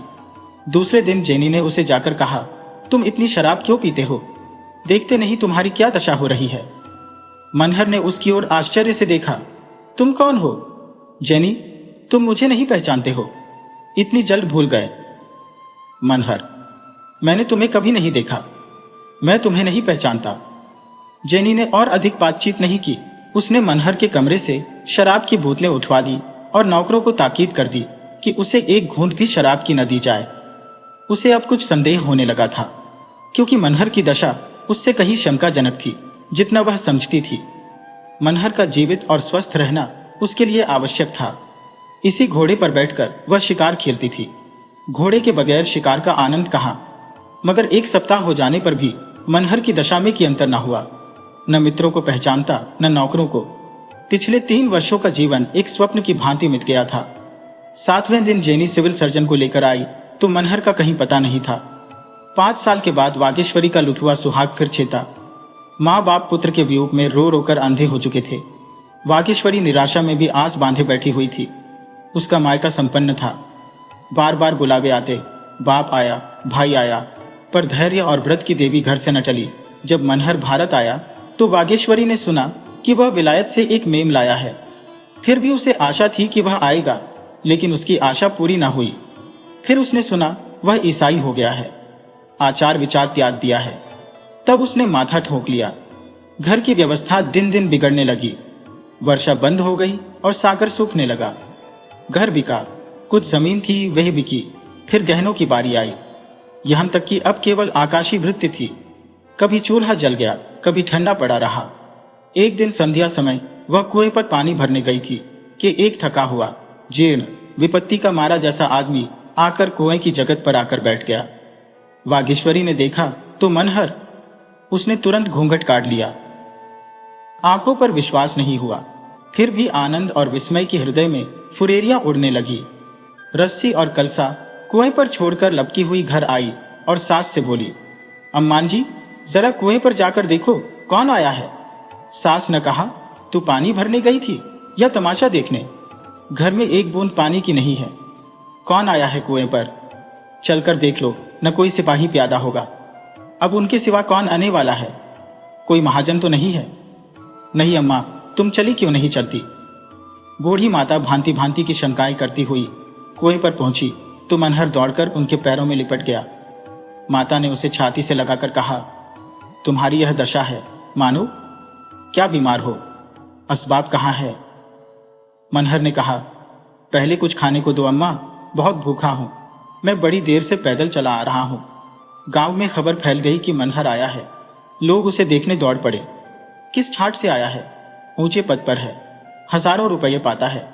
अब उसके ठाट का क्या पूछना? मेम भी साथ आई है या नहीं? मगर जब आकर देखा तो आफत का मारा आदमी, फटे हाल, कपड़े तार तार, बाल बड़े हुए, जैसे जेल से आया हो। प्रश्नों की बौछार होने लगी। हमने तो सुना था तुम किसी ऊंचे पद पर हो। मनहर ने जैसे किसी भोली बात को याद करने का विफल प्रयास किया। मैं तो किसी ओहदे पर नहीं। वाह, विलायत से मेम नहीं लाए थे? मनहर ने चकित होकर कहा। विलायत? कौन विलायत गया था? अरे भंग तो नहीं खा आए हो? विलायत नहीं गए थे? मनहर मूढ़ों की भांति हंसा। मैं विलायत क्या करने जाता? अजी तुमको वजीफा मिला नहीं था, यहां से तुम विलायत गए थे? तुम्हारे पत्र बराबर आते थे। अब कहती हो मैं विलायत गया ही नहीं। होश में हो या हम लोगों को उल्लू बना रहे हो? मनहर ने उन लोगों की तरफ आंखें फाड़कर देखा और बोला, मैं तो कहीं नहीं गया था। आप लोग न जाने क्या कह रहे हैं। अब इसमें संदेह की गुंजाइश न रही कि वह अपने होशो हवास में नहीं है। उसे विलायत जाने के पहले की सारी बातें याद थी। गांव और घर के एक एक आदमी को पहचानता था। लेकिन जब इंग्लैंड, अंग्रेज बीवी और ऊंचे पद का जिक्र आता तो भौचक्का होकर ताकने लगता। वागेश्वरी को अब उसके प्रेम में एक अस्वाभाविक अनुराग दिखता जो उसे बनावटी मालूम होता था। वह चाहती थी कि उसके व्यवहार और आचरण में पहले जैसी बेतकल्लुफी हो। वह प्रेम का स्वांग नहीं, प्रेम चाहती थी। 10 ही 5 दिनों में उसे ज्ञात हो गया कि इस विशेष अनुराग का कारण बनावट या दिखावा नहीं है, वरन कोई मानसिक विकार है। मनहर ने माँ बाप का इतना अदब पहले कभी नहीं किया था। उसे अब मोटे से मोटा काम करने में कोई संकोच नहीं था। वह जो बाजार से साग सब्जी लाने में अपना अनादर समझता था, अब कुएं से पानी खींचता, लकड़ियां फाड़ता और घर में झाड़ू लगाता था। और अपने घर में ही नहीं, सारे मोहल्ले में उसकी सेवा और नम्रता की चर्चा होती थी। एक बार मोहल्ले में चोरी हो गई। पुलिस ने बहुत दौड़ धूप की, पर चोरों का पता न चला। मनहर ने चोरी का पता ही नहीं लगा दिया, वरन माल भी बरामद करा दिया। इससे आसपास के गांवों और मोहल्लों में उसका यश फैल गया। कोई चोरी होती तो लोग उसके पास दौड़े आते और अधिकांश उद्योग उसके सफल भी होते। इस तरह उसकी जीविका की एक व्यवस्था हो गई। वह अब वागेश्वरी के इशारों का गुलाम था। उसी की दिलजोई और सेवा में उसके दिन कटते। अगर उसमें विकार या बीमारी का कोई लक्षण था तो वह इतना ही। यही सनक उसे सवार हो गई थी। वागेश्वरी को उसकी दशा पर दुख होता, पर उसकी यह बीमारी उस स्वास्थ्य से उसे कहीं प्रिय थी जब वह उसकी बात भी न पूछता था। 6 महीनों के बाद एक दिन जेनी मनहर का पता लगाती हुई आ पहुंची। हाथ में जो कुछ था वह सब उड़ा चुकने के बाद अब उसे किसी आश्रय की खोज थी। उसके चाहने वालों में कोई ऐसा न था जो उसकी आर्थिक सहायता करता। शायद अब जेनी को कुछ ग्लानि भी होती थी। वह अपने किए पर लज्जित थी। द्वार पर हान की आवाज सुनकर मनहर बाहर निकला और इस प्रकार जेनी को देखने लगा मानो कभी देखा ही नहीं हो। जेनी ने मोटर से उतरकर उससे हाथ मिलाया और अपनी आप बीती सुनाने लगी। तुम इस तरह छिपकर मुझसे क्यों चले आए? और फिर आकर एक पत्र भी नहीं लिखा। आखिर मैंने तुम्हारे साथ क्या बुराई की थी? फिर मुझ में कोई बुराई देखी थी तो तुम्हें था कि मुझे सावधान कर देते। छिपकर चले आने का क्या फायदा हुआ? ऐसी अच्छी जगह मिल गई थी, वो भी हाथ से निकल गई। मनहर काट के उल्लू की भांति खड़ा रहा। जेनी ने फिर कहा, तुम्हारे चले आने के बाद मेरे ऊपर जो संकट आए वह सुनाओ तो तुम घबरा जाओगे। मैं इसी चिंता और दुख से बीमार हो गई। तुम्हारे बगैर मेरा जीवन निरर्थक हो गया। तुम्हारा चित्र देखकर मन को ढांढस देती थी। तुम्हारे पत्रों को आदि से अंत तक पढ़ना मेरे लिए सबसे मनोरंजक विषय था। तुम मेरे साथ चलो, मैंने एक डॉक्टर से बात की है। वह मस्तिष्क के विकारों का डॉक्टर है।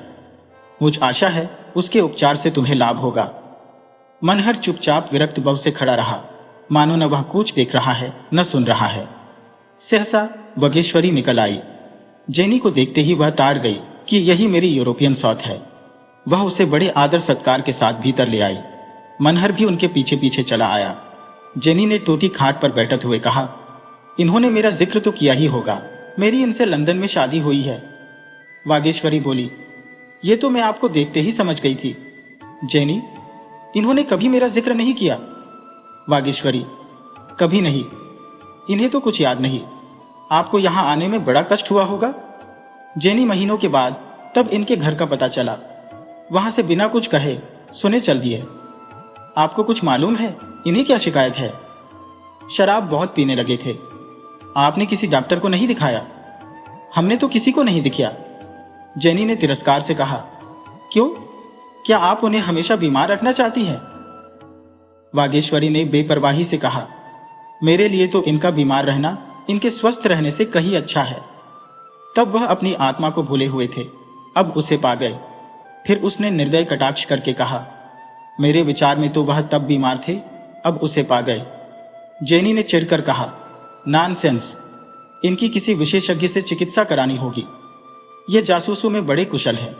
इनके सभी अफसर इनसे प्रसन्न थे। वह चाहे तो अब भी वह जगह उन्हें मिल सकती है। अपने विभाग में ऊंचे से ऊंचे पद तक पहुंच सकते हैं। मुझे विश्वास है कि इनका रोग असाध्य नहीं है। हाँ, विचित्र अवश्य है। आप क्या इनकी बहन हैं? वागेश्वरी ने मुस्कुराकर कहा, आप तो गाली दे रही हैं।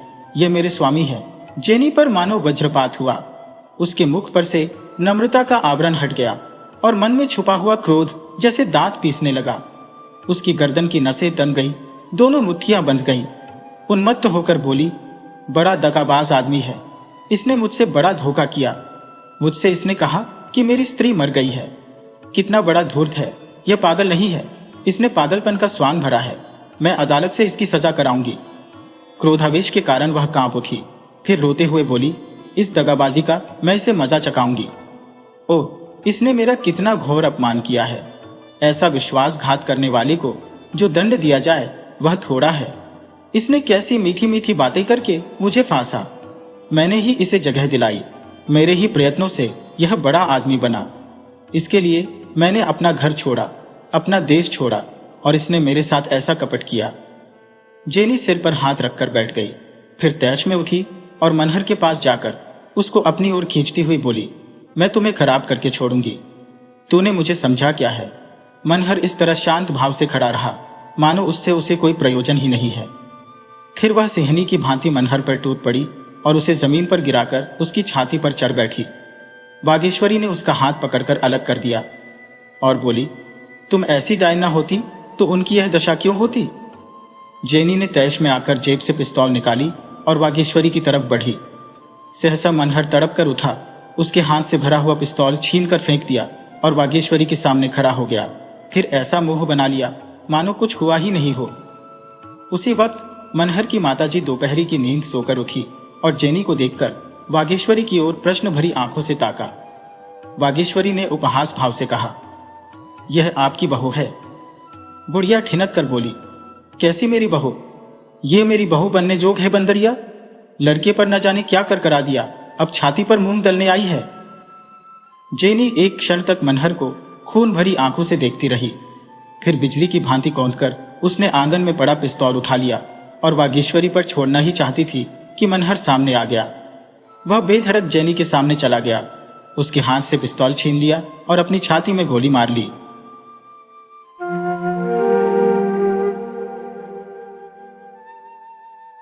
वीडियो अच्छी लगे हो तो इसे लाइक करें और ऐसी ही मज़ेदार कहानियों के लिए चैनल को सब्सक्राइब करें और बेल आइकन दबाएं। ज़्यादा से ज़्यादा अपने दोस्तों को शेयर करें। धन्यवाद।